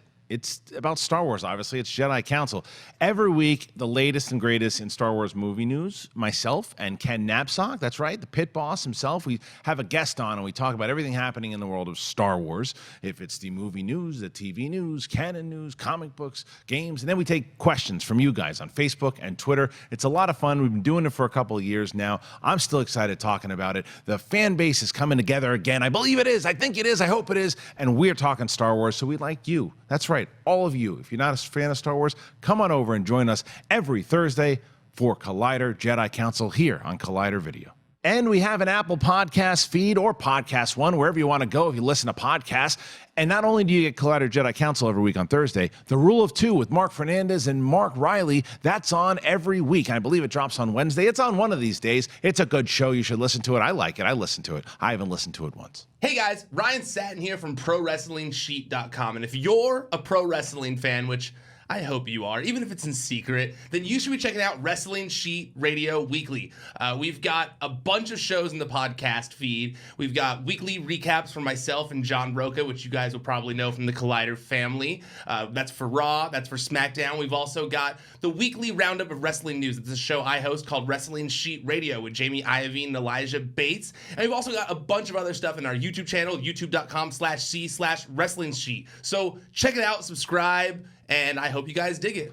Hey everyone, Mark Ellis here. You know, when I'm not trying to clone dinosaurs or drinking at my neighborhood watering hole, I am probably hosting Collider Movie Talk. It's a flagship show here at Collider. I like to say that because I'm the host of it. It's every day, almost. It's 4 days a week, which is still pretty good, above 50%. You can watch it Monday, Tuesday, Wednesday, and Thursday. 4 p.m. Los Angeles time is when we do it. It's live, so you can participate in the live chat room. Go ahead and give us your thoughts on every story we have coming because it's all the latest movie news of the day. Who did what at the box office? What horrible Redbox movies Bruce Willis signed on to? The DC, the Marvel, the Star Warses, the Lord of the Rings. Are they making new? I think it's a TV show, and we still might talk about it anyway because we love movies around here. It's myself and an expert panel of guests, including John Roca, Perri Nemiroff, Jeff Snyder, and other noted noters of note. You guys are going to love this show, and then we take your live Twitter questions at the end of the show at Collider Video. You can always use the hashtag Collider Movie Talk to get in touch with us, so subscribe right here to Collider Video. Check out Movie Talk, and check out the Collider Movie Talk podcast feed. We have a podcast feed now. You don't have to look at this handsomeness. You can just listen to it, whether you're driving to work, whether you're driving from work, or you don't have a job, but you have a basement and ears. You can listen to Collider Movie Talk's feed. You can get it at Apple Podcasts or on iTunes. You also get Mailbag. That's the show that's hosted by Perri Nemiroff a lot more professionally than I run this pirate ship. That's our weekend show where she takes your letters. I don't know if you write them or you email them. You have to ask her. And Afterthoughts, hosted by Ryan Snelling and Jay Williams. I almost said Ryan Williams and Jay Snelling. Would anybody have known the difference? I certainly would. I would have felt bad about it because I'm a nice person, and that's why I host Collider Movie Talk. Check it out in video form or on our podcast feed. What's up, Collider fans? If you are a fan of television and you want to watch a guy that looks like me and a guy named Thad Williams talk about TV every single Friday, subscribe to the Collider channel. Collider Podcast is where you can find the video.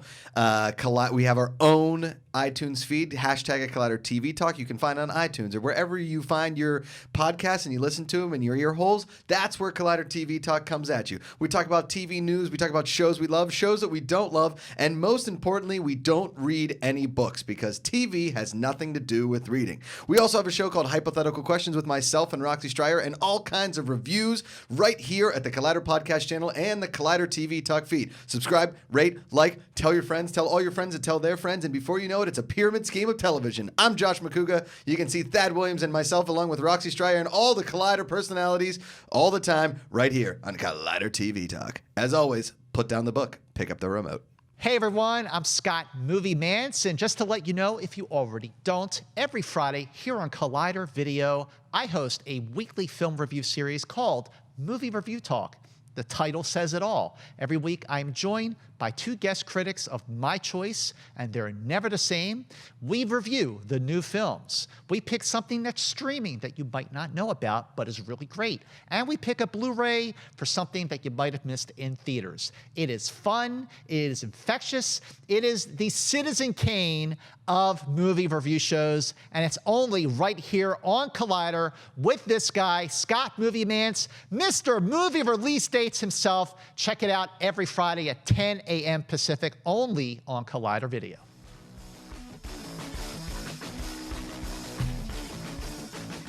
What the hell's going on with you over there? She get caught up? Roxy Striar trying to get... What is going on? It's like a slinky raptor. What a disaster this is. Good God. Roxy, if you can't see her, if you're listening, her head is on the floor at this point. What did you drop? Don't hit the camera, please. Did she just hit the camera? No, I'm saying don't. What is happening? Okay, she's fine. You can't... How did Ellis do this? How did Ellis do this? What is going on? Right now, I'm joined, as Roxy tries to get herself situated, I'm joined by Ms. Perri Nemiroff. Hello, hello. How are you? I'm doing okay. It's nice to see you. I'm doing okay. Good. Dorian Parks is here as well. What up? We are going to have a full-on discussion here. If you tuned in, or because you saw the title of the show, you saw the Aquaman review. The embargo has officially lifted. Thank you. And we are going to get into this thing. This is a non-spoiler. Non-spoiler here. We're not going to talk about plot details. I believe at this table right now we represent every point of view. Yeah. I really think we do. We've discussed this thing in and out. Aquaman is the latest in the DC world. Jason Momoa stars as Aquaman. And it is we were able to meet him in briefly, I guess, in Batman vs Superman. They showed a little picture of him, whatever. But it was when we first met him was Justice League, yeah. which I thought he was great in. You know. Are you an Aquaman fan in general? I was. Show me something, basically. I liked what they did in Entourage. Okay, but you weren't a comic book reader of Aquaman growing up. I was impartial. It was. I thought I never shit on him because he was the guy with the blonde hair and the orange thing. I was excited to see it. Perri, I'm going to start with you here. Were you excited? We're not going to talk about the actual thoughts of the movie yet. Were you excited to see the movie going into it? Was this something you were looking forward to? I was so excited. I know nothing that I say will change the minds of certain viewers out there, but I'm always rooting for this franchise. I'm actually always rooting for any new movie that I see. I don't ever go into a movie wanting to hate it, but I'm always rooting for it. And in particular with this movie, I was excited about Jason Momoa because I do think he can carry a film. And I was also beyond thrilled for James Wan. Right.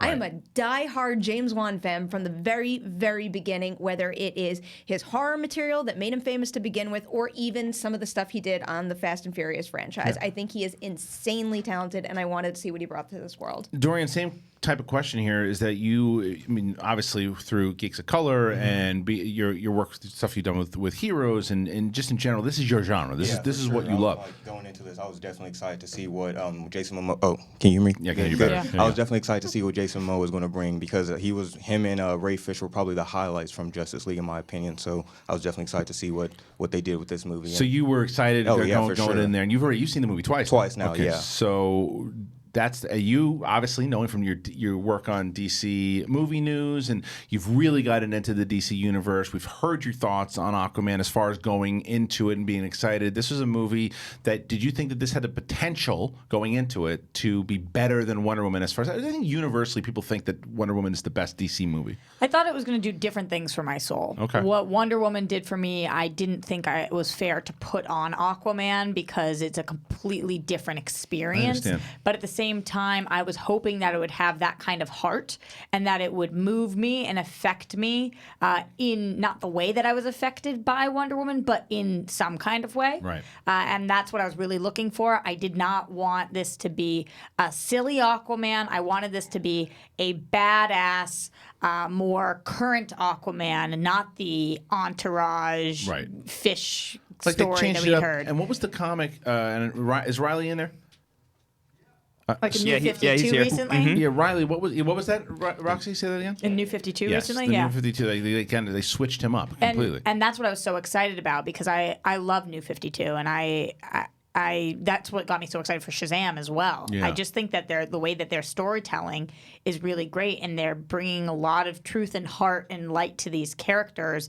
So Aquaman, I really liked him in Justice League. I like Momoa in general.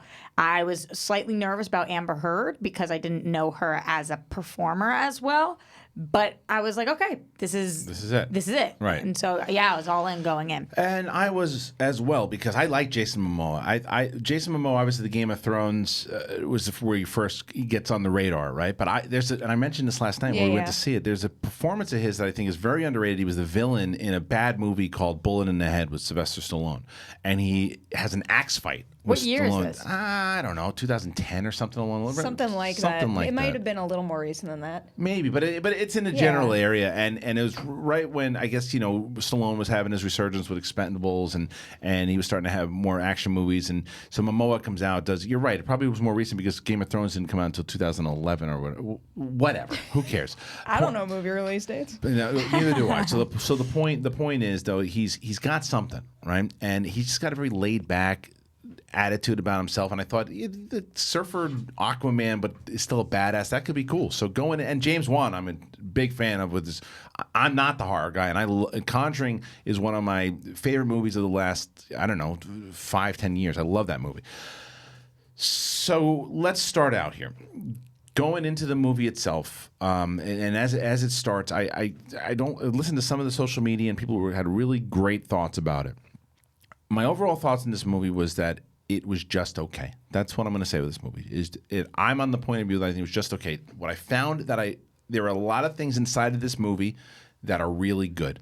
There's some fun moments. There are some moments that I think tone-wise work so well with the script, and then there's other times that they miss completely. I think that there's sometimes they reach for certain things that, like jokes, that fall real flat, and you can hear them thud in the movie. Then there's other times where I thought it's the kind of lighthearted fun that they've been trying to go for did work. I thought Momoa was Momoa. I thought they wrote the role for him, and I thought he fit in that role. I thought that Amber Heard was fine. Just keep like in those performances in it, they worked. But I think it was way too long. It's 2 hours and 25 minutes, and you can feel it.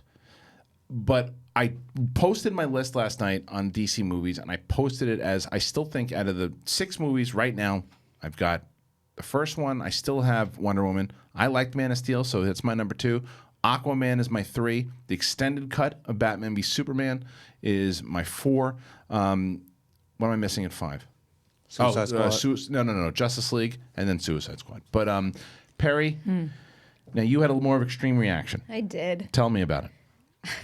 One of the things you heard when I walked in, it's, when I really don't like a movie, sometimes it happens in a really bad way where I walk back mad. Mm-hmm. When I walked into the office after seeing the movie last night, I was just sad. Yeah. Also, hearing everybody's reaction that had seen it and been able to share a social media reaction before we went to see it, I wanted that so badly. I wanted to really just get consumed by that zany, fun vibe that everybody was explaining. And what I found happening while I was watching the movie is I think the opening is my favorite scene in the entire movie, and I think Nicole Kidman is my favorite character in this movie. She absolutely crushed it, and I just loved anything they did that had that fish out of water vibe, like where Splash. it was someone from, like, where it was her character trying to get along with human life kind of thing.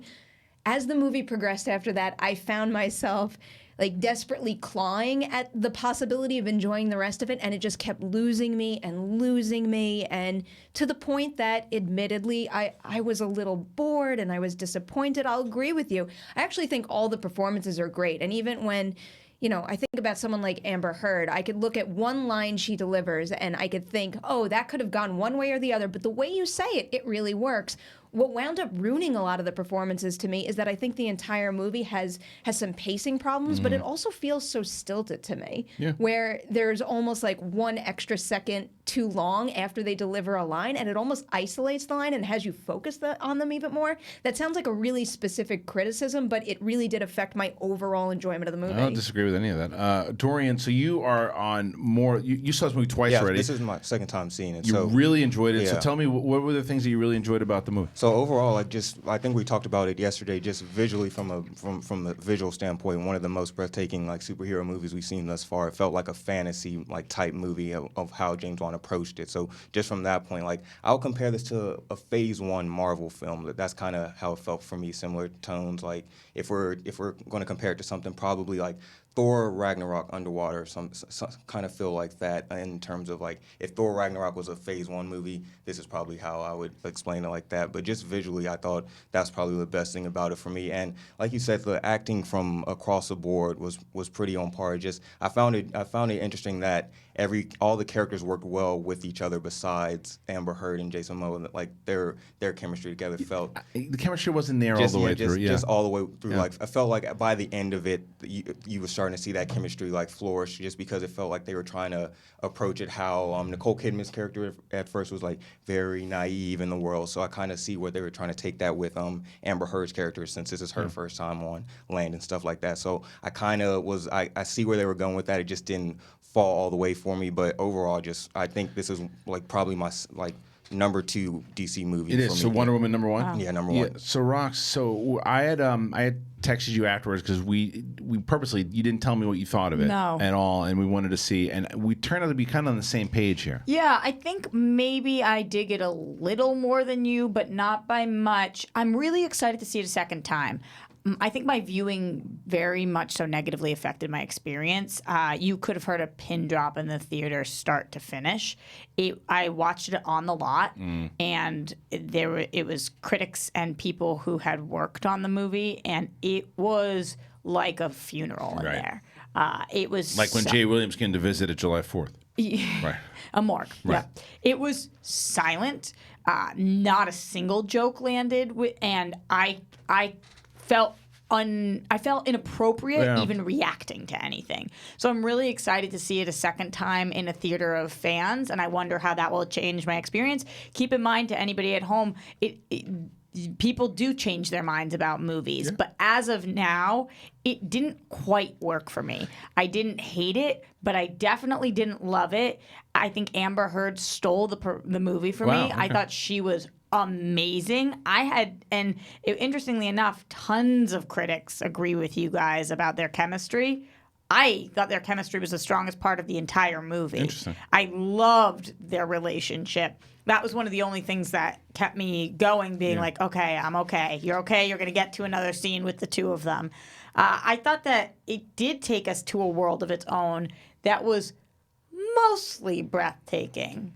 Some of the CGI was off, huh? Partially not. It was definitely its own world, and I had never seen it before. But sometimes I was like, "Ooh, that little thing in the left corner." And I think, and I hear what you're saying with that. I think after you see it a second time, because when you see it the first time, you're just kind of taken back by we're seeing this underwater world for the first time, so you're trying to get used to all of that. But pretty breathtaking.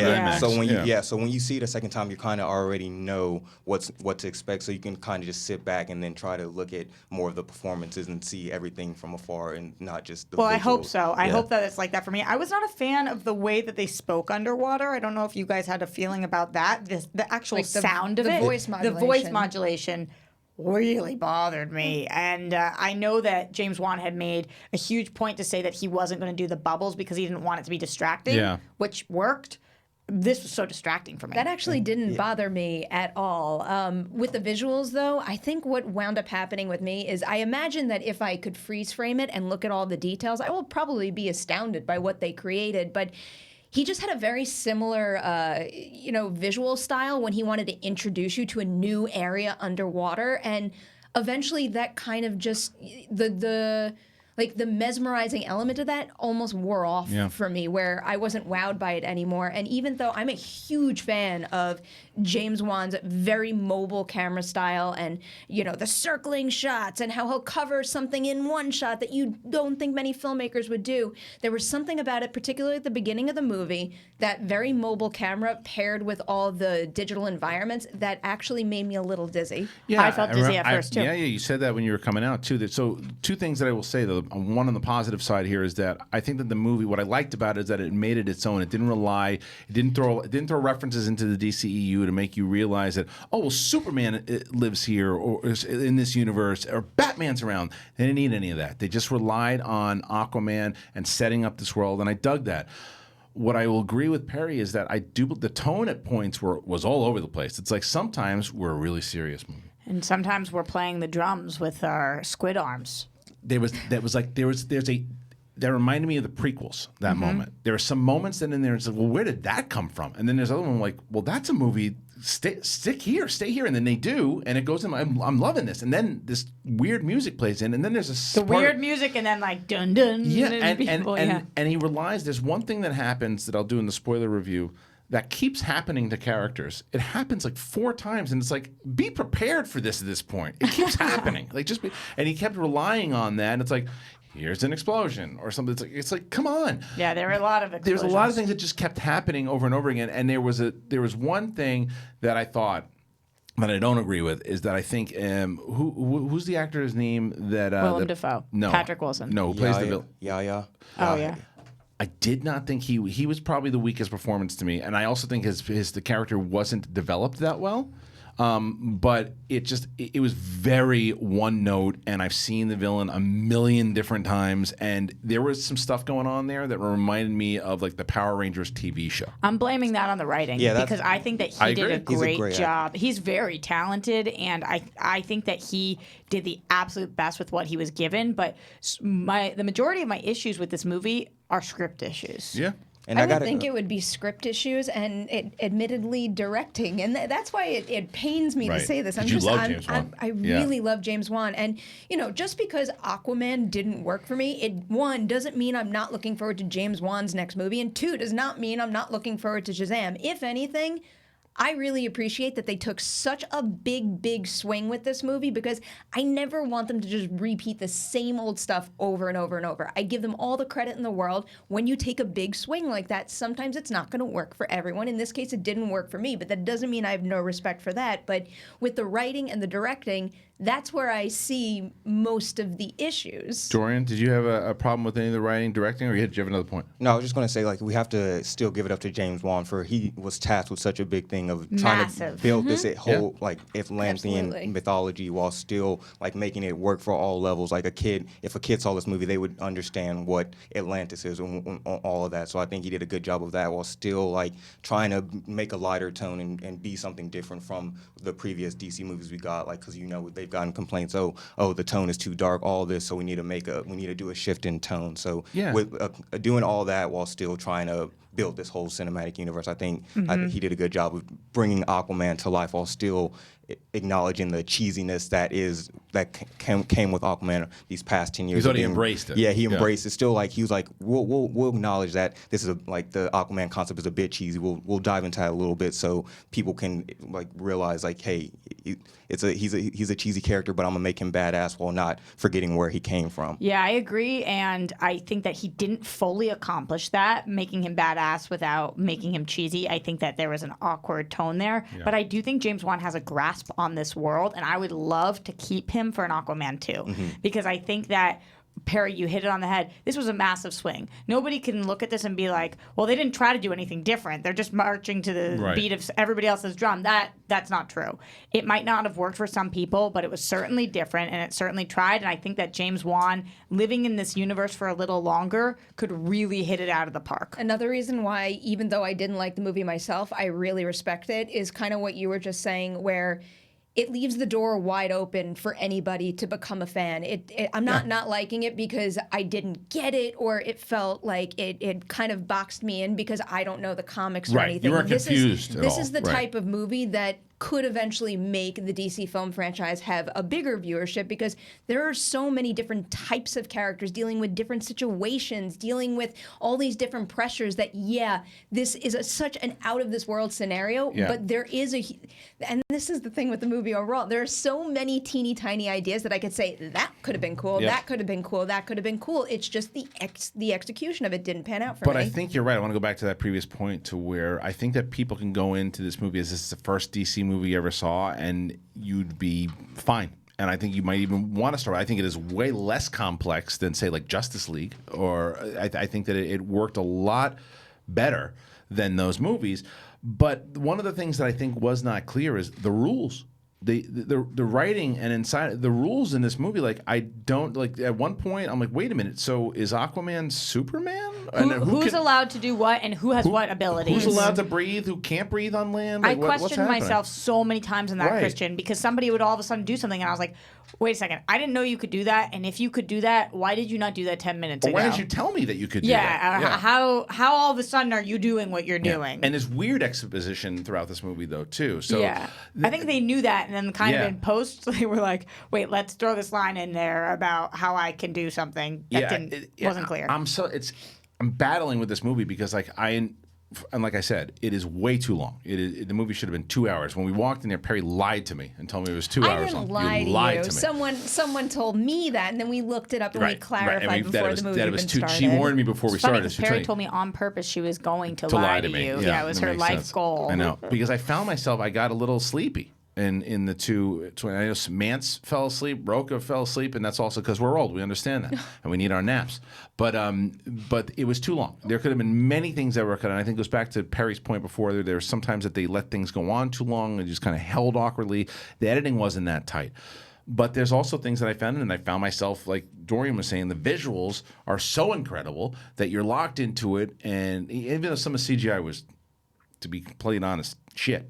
But then there was some of the CGI that was just unbelievable. You've never seen anything like it before, and you're just kind of like, wow. I think it's going to be interesting because the Avatar sequel is coming out next year. It's going to be all underwater, so to see how like he's going to approach that, and maybe who creates all the Avatar stuff, like they can see what works for works for them, and put that into the Aquaman sequel, like. Just groundbreaking technology. So you think we're definitely getting an Aquaman sequel? Oh, for sure. The way they opened up this whole world, there's no way you wouldn't do that, and it's crushing. And it deserves it. Yeah, and it definitely deserves it. It's already crushing in the box office. I think once this first movie they had to do so much building all this world and stuff. Now the next movie can focus on one actual story, like one main villain that they can focus on instead of trying to do all the like 2 or 3 different storylines. What do you movie. mean it's already crushing the box office? Pre-tickets? Or in China, international. International. Yeah. So, well, Perri, do you think then? Because here's a question for you. James Wan, obviously, who we know you're a fan of, and we know you didn't like what he did with this movie. Would you rather him not come back for the sequel? That's a big question. Now that The Conjuring 3 is in somebody else's hands, I trust him as a filmmaker to make his own decisions, and I'm such a big fan of his overall. But would you want to see him do it? Not whether or not career-wise, but like as a fan of his, would you rather him just do something else, or do you want to see him, or would you want to see him do Aquaman 2? Because I saw your face; you were upset last night. No, I really was, I know. and I mean, that's kind of the 1-2 punch with what we do too, because when I talk about this movie, it's almost like I feel the urge to tell everybody out there I'm sorry, because I know that I'm going to bring their hopes down, and I'm not saying what they want to hear. And on the one hand, as someone who's part of this community and just a big film fan and is rooting for properties that get me excited, That hurts. I'm sad that I have to do that. And then on the other hand, I'm also sad as a huge fan of James Wan, as an individual with these, high expectations and hopes for movies like this. It's like one big bummer for me. Yeah. I really, when I got back to the office and we had to record that review last night, like the only way to describe how I felt was sad. Yeah, you did. You were definitely in. I turned off a you were little in bit. peril. Yeah. Yeah. And it's that's the thing too is I'm comparing it now to when I came back from Fantastic Beasts: The Crimes of Grindelwald, and this actually goes back to something that I was saying before. That movie, when I came back, I was mad because I love those Harry Right. Potter That movies. one you were confused. I wanted to get really Right. into it, and that I'm not saying this was the filmmaker's intentions, but that movie made me feel alienated. It made me feel like I wasn't cool enough to participate because I didn't know all the stuff they were This talking about. movie didn't do that. Did Yeah. not do Right. it whatsoever. I think it's when you go this crazy with tone and style and you try so many new things and there's so many new characters to meet, it's either going to land or it's not. Right. And that fun element that everyone keeps talking about, it just never You just didn't grabbed have fun. hold for me. You definitely had fun because Yeah. you went up because you had this big smile on your face and I'm like, where are you going to see Mary Poppins? You're like, no, I'm going to see it again. See Aquaman again. Yeah. I do agree with you though. It could have been a bit shorter, just overall, but. I loved it. You loved it. I loved it, man. And all right, it did what it had to do. Like I said, like earlier, if I don't want to be that guy to compare move like DC to Marvel, but if we're looking at it like this is an origin film, this is DCU's this is like their version of the Phase 1. We're getting these origin stories. Like if we're comparing this to Thor, the first Captain America, I would You say hold them up with them. Yeah, Wow. I like this one preferably more than the first Thor movie. So if we're I comparing, might like it as much as the first Thor movie. Okay. and it's kind of like the similar type of we're introducing gods and mythology Well, and what stuff I like agree that. there too. What I think my problem with the first Thor has always been that the mix of the kind of serious mythology with the goofy Kat Jennings humor didn't work for me. And it's Talk the same. about a lack of chemistry with a love interest. Big time. Woof. Yeah, Natalie Portman has had some bad love interests in the past as far as Hayden Christensen and Hemsworth. It just You know didn't how work. I feel about Hayden. Don't bring it up. You love him or hate him? I forgot. I love him. You love him. I love Oh, you've him. talked I love about his that, actually. performance. Yeah. I think he makes the prequels. I think he's unbelievable. I don't get what you guys are all saying. I don't understand. How do you know, you guys? You don't even know what we think about those I movies. know that every person in the world's against me. It's okay. Fine. I know that. Not Mark Fernandez. I went when Ken did Jedi Alliance, and I did top 10 reasons why I think that, or 20 reasons Hayden was amazing in these movies. Well, if you ever want to be employed further with Collider, just tell Mark Fernandez that opinion. You'll be working here for the next 20 years. I love him. Anyway, so the movie itself, Aquaman, I think it's going to cause a lot of conversation. What I will tell you is that, from what it seems, there were a lot of critics who are on the positive side of this film, but I got a lot of people who it's funny already. People who were disappointed with the movie. You look at Roka's tweets, and he hated the movie, right? Mance did not like the movie. And then there are other people like Dorian that love the movie. So I think there's going to... Umberto, Tiffany, Do they love it? They seem to love it. Tiffany Smith? Yeah. Tiffany Smith, when it comes to DC stuff, anyone working at DC right now, I'm not going to listen to. Dan Casey. Nerdist, okay. But I will say that I think that this movie's going to make a lot of money. It's going to make more than I thought it was going to make originally. Because it's causing the kind of conversation that people are going to want to make up their own minds. Mm-hmm. I think that there's tons of people who are probably watching this right now, and there's a point of view all the way on the board. There's love. There's disappointed. There's in the middle. So worth seeing, though. Aquaman or Venom? 72 right now. What? Aquaman or Venom?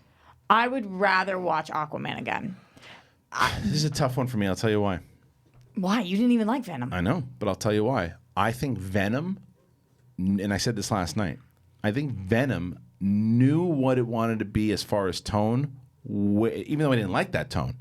It knew way more what it wanted to be than Aquaman did. Aquaman was 5 different movies in one. Venom was the same movie from start to I finish. really liked Venom. So as far as... I am going to watch Venom again because I'm going to go in with... Different eyes. Way different eyes this time around. Want to borrow mine?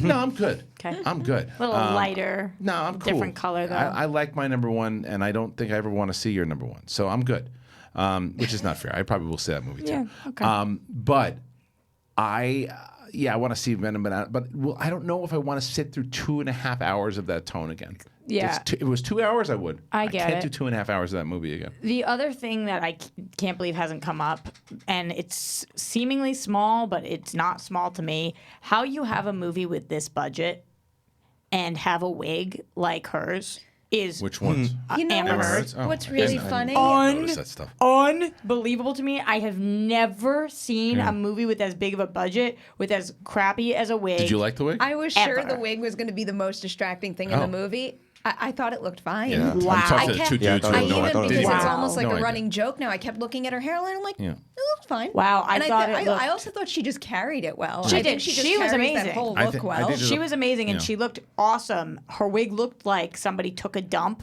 and, put it on her head. painted it orange. There's one point that Nicole Red. Kidman looks ridiculous. And I don't want to. Oh. You know what part I'm talking Yeah, I about? know. There's one part. It's I not just that can't she say looks it. ridiculous. It's that how she looks like that is ridiculous. I don't want to ruin it, but it's like this is a point where I said she looks ridiculous. It might be a little bit of an it's Nicole Kidman factor. No. Really? No, she looked ridiculous. Because I know what you're talking about, and I kind of looked bought it. I thought But she was great. She was great in the movie. Wait, which one is more good. thing we haven't spoken about Yes. because both of us were on the same page yesterday. The score. Oh, I thought love the score worked really. worked I really thought well. the Who did? score You didn't like the actually. score? I thought the score actually elevated a lot of the tone to a more successful place Yeah. than it would have been without What it. was your That was issue with maybe it? my least favorite part of Wow. the movie. Really? Did you think it I was thought too so loud? distracting. And like it reminded me of what is it? Law and Order SVU, like dun dun dun dun dun dun dun dun dun dun. Is that- okay. And then people would turn and it was like boom, So bothered. Oh. Parts of it were cool, and then parts of it I was like, what movie is this? And you know who else has been getting on my nerves lately? I think in comedies he's great, but when they try to put him in serious roles and he's Randall always Park. dude, that guy can't change his tone in anything he does. He's always cracking joke. He could be in a David Fincher movie. He would be cracking jokes the same way, and it's also direction. He's like the What was same the character last he was movie in you didn't like Ant-Man him and in? Wasp. He was in Ant-Man and the Wasp. yeah, yeah. And it was just he felt like I was watching a sitcom. He is. I get what you're saying. I think you hire him for that. Yeah. I think, and then that's on them for directing him. But it's like he does it. It's not as They cast him, though. If that's what he brings, yeah. You're right, and he was better in this than he bothered me less than he did in Ant-Man and the Wasp. He's also not in it as much. But I like Randall Park in other roles, but this type of movies, you don't need to cast him.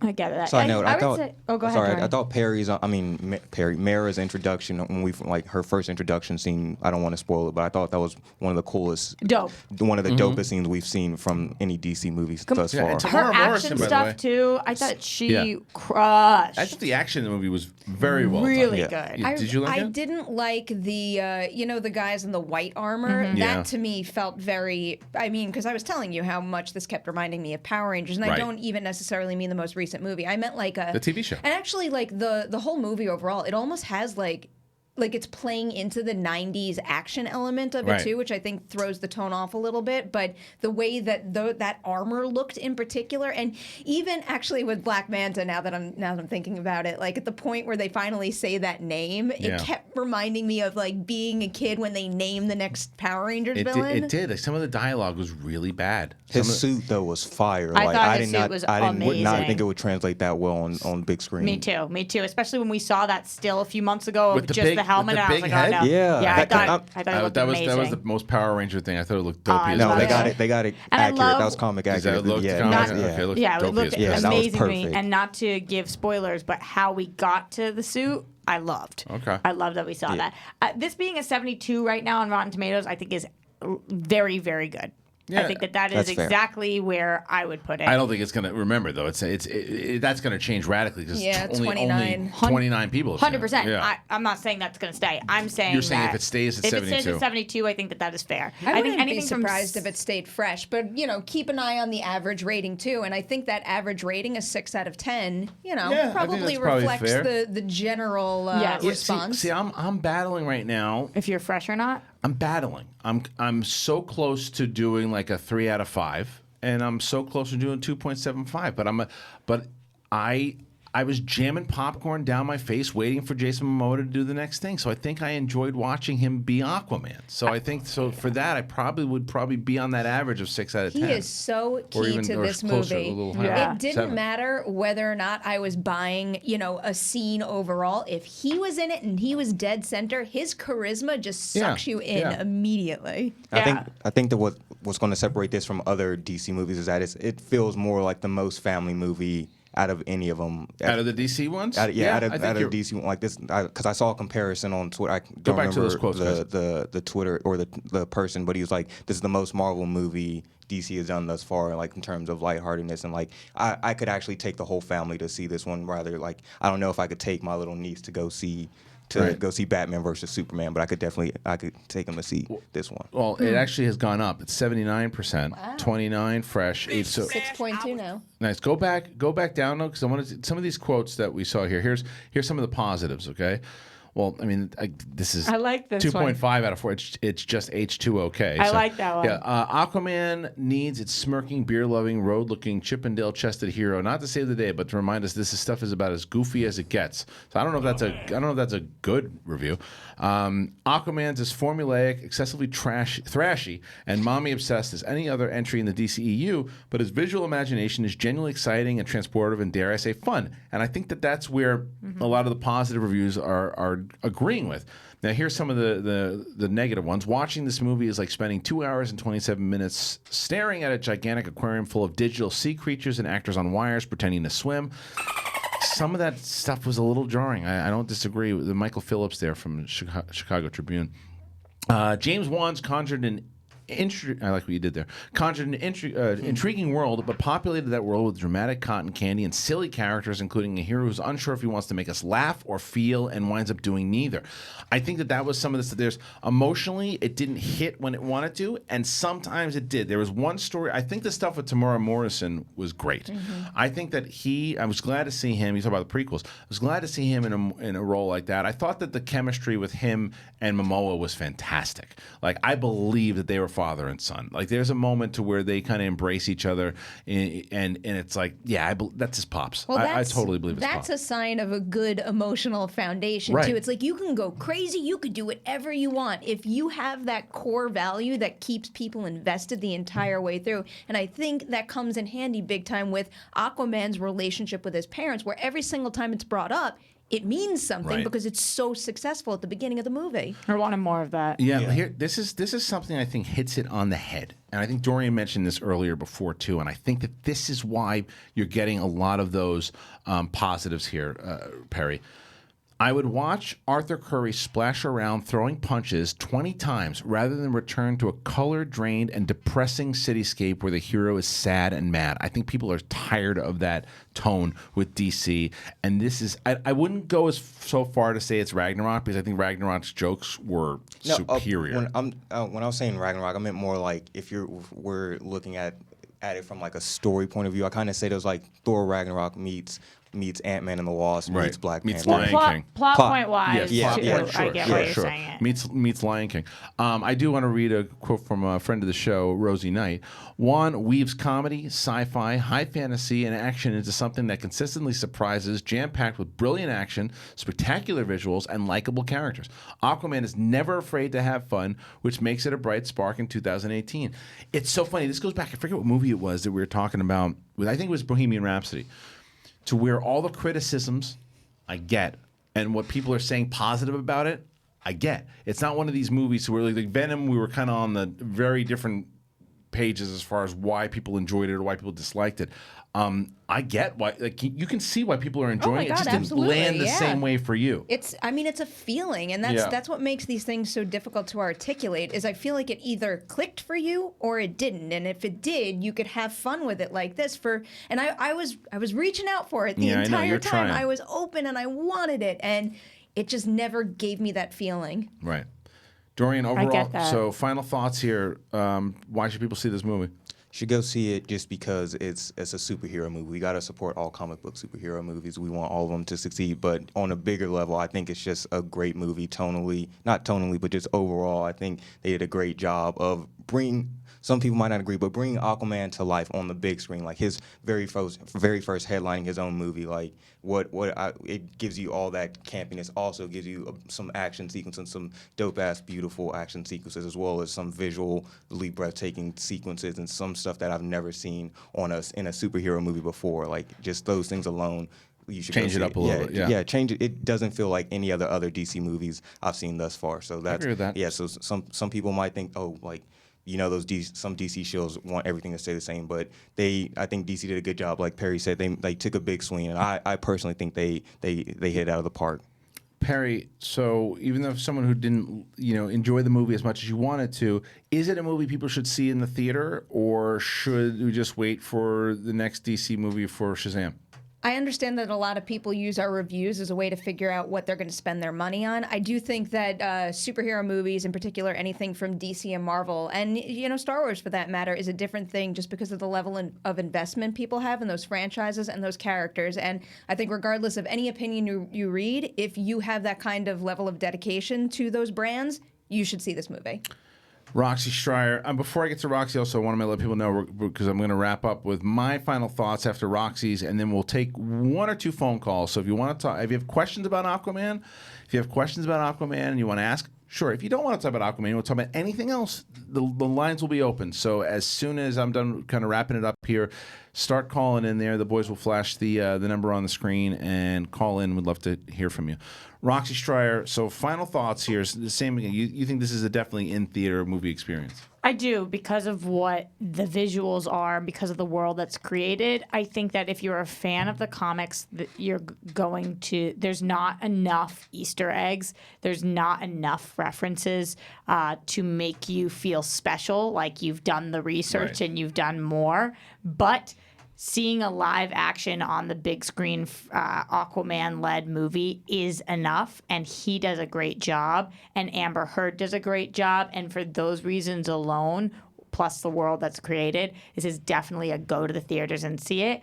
And I think it's going to be a little bit polarizing, so you want to make up your mind for yourself, because I honestly can't tell. When I was thinking about the rest of my DC movie news panel, and they were like, who's going to like it, who's not, I don't know. I bet you Mike Kalinowski likes it. It's a DC movie. I think that actually Mike is not going to like it as much. If I had to guess, I think his problem with movies he will have in this. Did he like Suicide Squad? I think that Adam will like it more, and I think Johnny will like it more. But that I don't know, though. Yeah. I don't know. And no, he did not like Suicide Squad. Okay. Suicide Squad's my second favorite DC movie. Wow. Oh, interesting. All right. Okay. Well, here's what I would say once again, starting with some of the weaker things. That it's way too long. The script is not very well written. The tone is all over the place, but it's ballsy. It takes a chance. It tries to have fun. I think it's going to succeed to have fun for a lot of different people. Momoa is someone to watch. He's got that thing, and you want to watch him no matter what he's in. Even if his jokes aren't landing, you still want to watch him. I think that Amber Heard, even though he doesn't have the best chemistry with Aquaman, works inside of the movie. I thought Willem Dafoe is someone we haven't talked about enough, and I thought that his role is actually some of the most engaging and endearing stuff inside of the movie. That de-aging technology was on worked par. for him. Yeah, worked for him. I didn't like it for Tamora Morrison. I thought it was a little too. I noticed it. But I thought it worked across the board. You did? Okay. Yeah. So I think that this is a movie that people will be talking about. I think this is a movie that you might be on the, maybe more so than Dorian. You might be even more so than Perri on the other side of it. It is a conversation starter. There's no doubt about it. I agree with everyone on the table. I think you should go see this movie and check it out for yourselves. If you have a chance, you should see it in IMAX. It is pretty visually breathtaking to watch. And it was what I always look for in IMAX is, am I noticing at this point, like, boom, IMAX just hit me. And yes, you know right away when they switch to the IMAX format, it's boom, it hits you. And like Dorian says, you're almost not paying attention at one point to the story because you're looking around everywhere and you're looking up. I found myself looking at a corner at one point going, oh, look at the detail there. And then I would look back down on the left sea and see all the Sea World. They thought they did very well. So check it out. I want to see what you guys think of Aquaman. But now we turn to you guys. The phone lines are open. Any questions, things that maybe we didn't cover that you want to talk about? Or like I said, maybe it's nothing to do with Aquaman. Phone lines are open. Boys, we got a caller? We do now, yeah. All right. So, hey, you're on Collider Live. Who do we got? Hey, this is Juan from Virginia. What's up, man? How you doing? Doing fine. Cool. What's up? Nope. For Aquaman, my question is because I'm seeing it this Saturday for the early viewing for the Amazon Prime people. Yep. So I'm looking forward to that and Spider-Man verse and like 7 movies this week. Wow. But for Aquaman, do you think this is a movie that kind of starts out afresh for DC Universe, where you got Aquaman, then you got Shazam, and you got Wonder Woman? It's like a new start, like a new beginning. I see what you're saying. For the DC movieverse. Well, thank you for the phone call, Juan. Appreciate it. It's a great question. So the question on the table is now because, there's been all those changes and things that have happened with this. Is it a Snyder movie? Is it a Joss Whedon movie? What the hell's happening? Is it connecting? And now, so basically Juan's saying this is the new start because you could say Wonder Woman might have been, but then you had Justice League right afterwards, right? So Aquaman starts it off.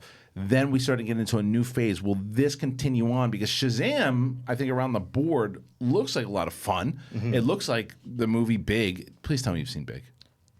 You got to see Big. Do you know Big? Do you know what it is? No. It's Shazam. Okay. So if you saw the trailer for Shazam, it's Big. But not. Don't you know, not like a the superhero. iconic big piano scene? No. I'm trash. I'm culture You're not trash. trash. I'm You're not sorry. trash. No, you were. See, the thing is, what people If you also had don't to realize. guess the actor in it, the big star, who would you guess? Who would you say is a star? And I would tell you, I'm going to give you the year. A year, yeah. The year was 1987, I believe, or maybe 88. It was 88. It was 1988. Who was the star of the movie? Of Big. Damn. Some might say one of the most lovable ever. Yeah, Dorian. Oh. Were you around? Yeah. So you got to guess. Give me an actor from 1988 who you think was a star, and then I'll give you 4 potential choices of who it could be. But you got to guess one up top. Bro, was I even alive in 1988?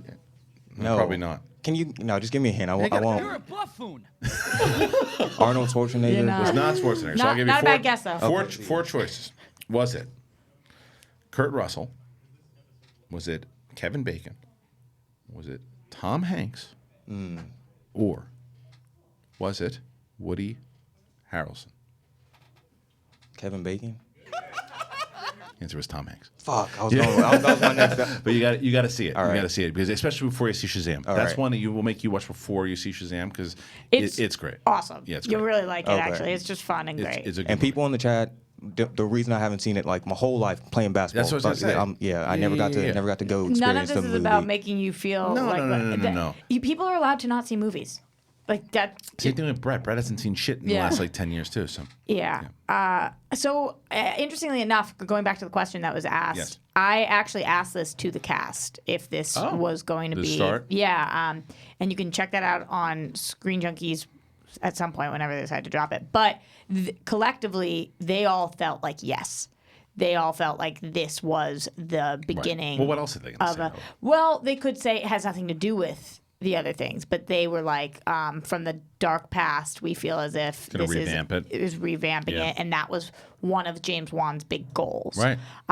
Now, for me personally, I don't feel that way about the movie. I feel as if it's kind of like a buffer zone. I don't think it's part of the old era. I don't really think it's part of the new one. We were still in big transitions on the back end of things. DC was going through a lot still with this movie. And while James Wan was tried and true the whole time on this, there was still like Hamada coming into place more, Jeff Johns moving back. There was a lot of things going on. So I feel like Shazam is really the first of a newer wave. But I could see an argument made for this. I see what you're saying there too, because Aquaman, even though the tone has changed, The character was already. But when it was announced, it was supposed to connect into all of it. Now, whether or not they made script additions, but then, like you said, all those different changes happen, then changes in the movie happen, and like it just kind of, pun intended, floats on its own, right? To where now Shazam might be the one that starts to reconnect everything. So that's a great point. Anyone else calling in? Yes, sir. We got a person on the line. All right, let's get to the phone lines here. Hey, you're at Collider Live. Who do we have? Hey, what's up, everybody? This is Ryan King calling from Pennsylvania. Hello, Ryan Hi, King from Ryan. Pennsylvania. What do you got for us today? Hi. First, I just want to say that you guys are absolutely fantastic. Thank you. Are all. I love all of your opinions, and I've been watching you guys for years. So first, I just want to say thank you very much for what you do. Thank you. Thanks, man. You're welcome. Now, second, I have a few things that I want to say about Aquaman because I did see the movie. Oh, you did? Okay. I did see the movie. So hold your thoughts for a second, because if you saw the movie, I want to ask you a question. Have you been listening to the discussion so far today? Yeah, I heard the whole thing. Okay. So there were four opinions here. Myself, Roxy, Dorian, and Perri. Whose side do you find yourself? Which camp do you find yourself in? So before we get your overall opinion. Well, probably I would say that I would create my own whole other opinion, like a fifth opinion. But if I was to say, I'm definitely with Dorian the most. Okay. All right. So give me your thoughts, and remember, no spoilers, please, because the audience has not seen the movie yet. Right. Yeah. Absolutely. Well, I absolutely loved it. I saw the movie Saturday night. I wasn't entirely sure how people were going to, respond to it. I don't usually see movies extremely early, but I was able to see this one early, so I was really excited about it. So I loved it, and you guys, I know you liked it, Kristian. Perri, I don't agree with you. I apologize. All good. But Roxy, okay, but some of the things I absolutely loved about this movie, I was not expecting to have so much fun with it. Like, right when it started, without any spoilers, there's that action scene at the beginning of the movie, and I was like, wow, this is really, breathtaking. This is probably going to be, the standout action sequence of the film. And then the next action sequence happens, and the next one. There's one thing in particular that happens, in the middle of the film. I'm not going to say what it is, but it's an action scene involving wine, and it involves Amber Heard's character. It is the most fantastic. I have not seen something in the theater that made me go, wow, that was fantastic. The only other movie scene in the year that my mouth was on the ground was from Incredibles 2. It's the Ambassador ambush sequence when Elastigirl's going through the helicopter. Oh, yeah, that's cool. Michael Giacchino's scores kicking in and everything. But yeah, this movie, I don't know, guys. I It worked for you. Well, look. I get that. Yeah. Well, thank you very much for the phone call. I appreciate it. And I think that this is what we're going to wind up seeing from a lot of the fan base. I think that they're going to get their asses kicked by this action and the visuals. And if this movie moves you in the visuals and the way it moved Ryan and Dorian, and I think that you do have fun with it. Sometimes us. Look, this is the bottom line of the thing. It's intended for you to have fun, and you're either not going to have fun with it, it's not going to hit for you. You might be in the middle and say some of it worked, some of it didn't, or you're going to love it. That's the beauty of this particular movie. And the other thing that I will say, too, is that this is why Perri is one of the best in the business of what she does. She's out there laying it on the line. The movie did not work for her. So shame on you if you give her or Roca shit. They didn't like it. Deal with it. It's part of it. So it doesn't make them bad people? Are you sure? I'm just a little confused. I'm not sure. Are they awful humans? I think I'm- they're awful humans. But that's the business that we live in. So don't worry about it, because it's gonna be people are gonna either love or hate it. I'm so interested Me too. to see what the audience is gonna say. I'm gonna say that the audience score is huge. I think that we land, once all things are said and done, 74 from critics. So audience is higher, you think? Audience will be way higher. Yeah, The I audience will agree be with close to 90%. I agree with that. Which percent? 8th. The 8th percent? No, I think a little higher. 9? It could be the 9%. 9, probably around I there. think more than 9, though, guys. That used to be. That's so stupid, but now You love it. Yeah. Yeah, so I said to Dorian, I was like, do you get these? He's like, at first I hated it, but now I love it. I was like, that's the point. Yeah, but apparently of all the people who don't know how to set it up, I'm the one who doesn't know how to do Yeah, it that's all right. most. Well, Well, it's the story of my life. That's fine. All right, look, this was Collider Live. Thank you guys for joining us today. Thank you to William Bibbiani for joining us, Mark Ellis, Perri Nemiroff, Thank you. Dorian Parks, Roxy Striar, the whole damn crew. Brett, thanks for being here. And we will see you guys tomorrow. We're going to have fun. Guess what? Todd McFarlane in the house tomorrow on the show. Man, am I excited for that. Collider Live. Check you later.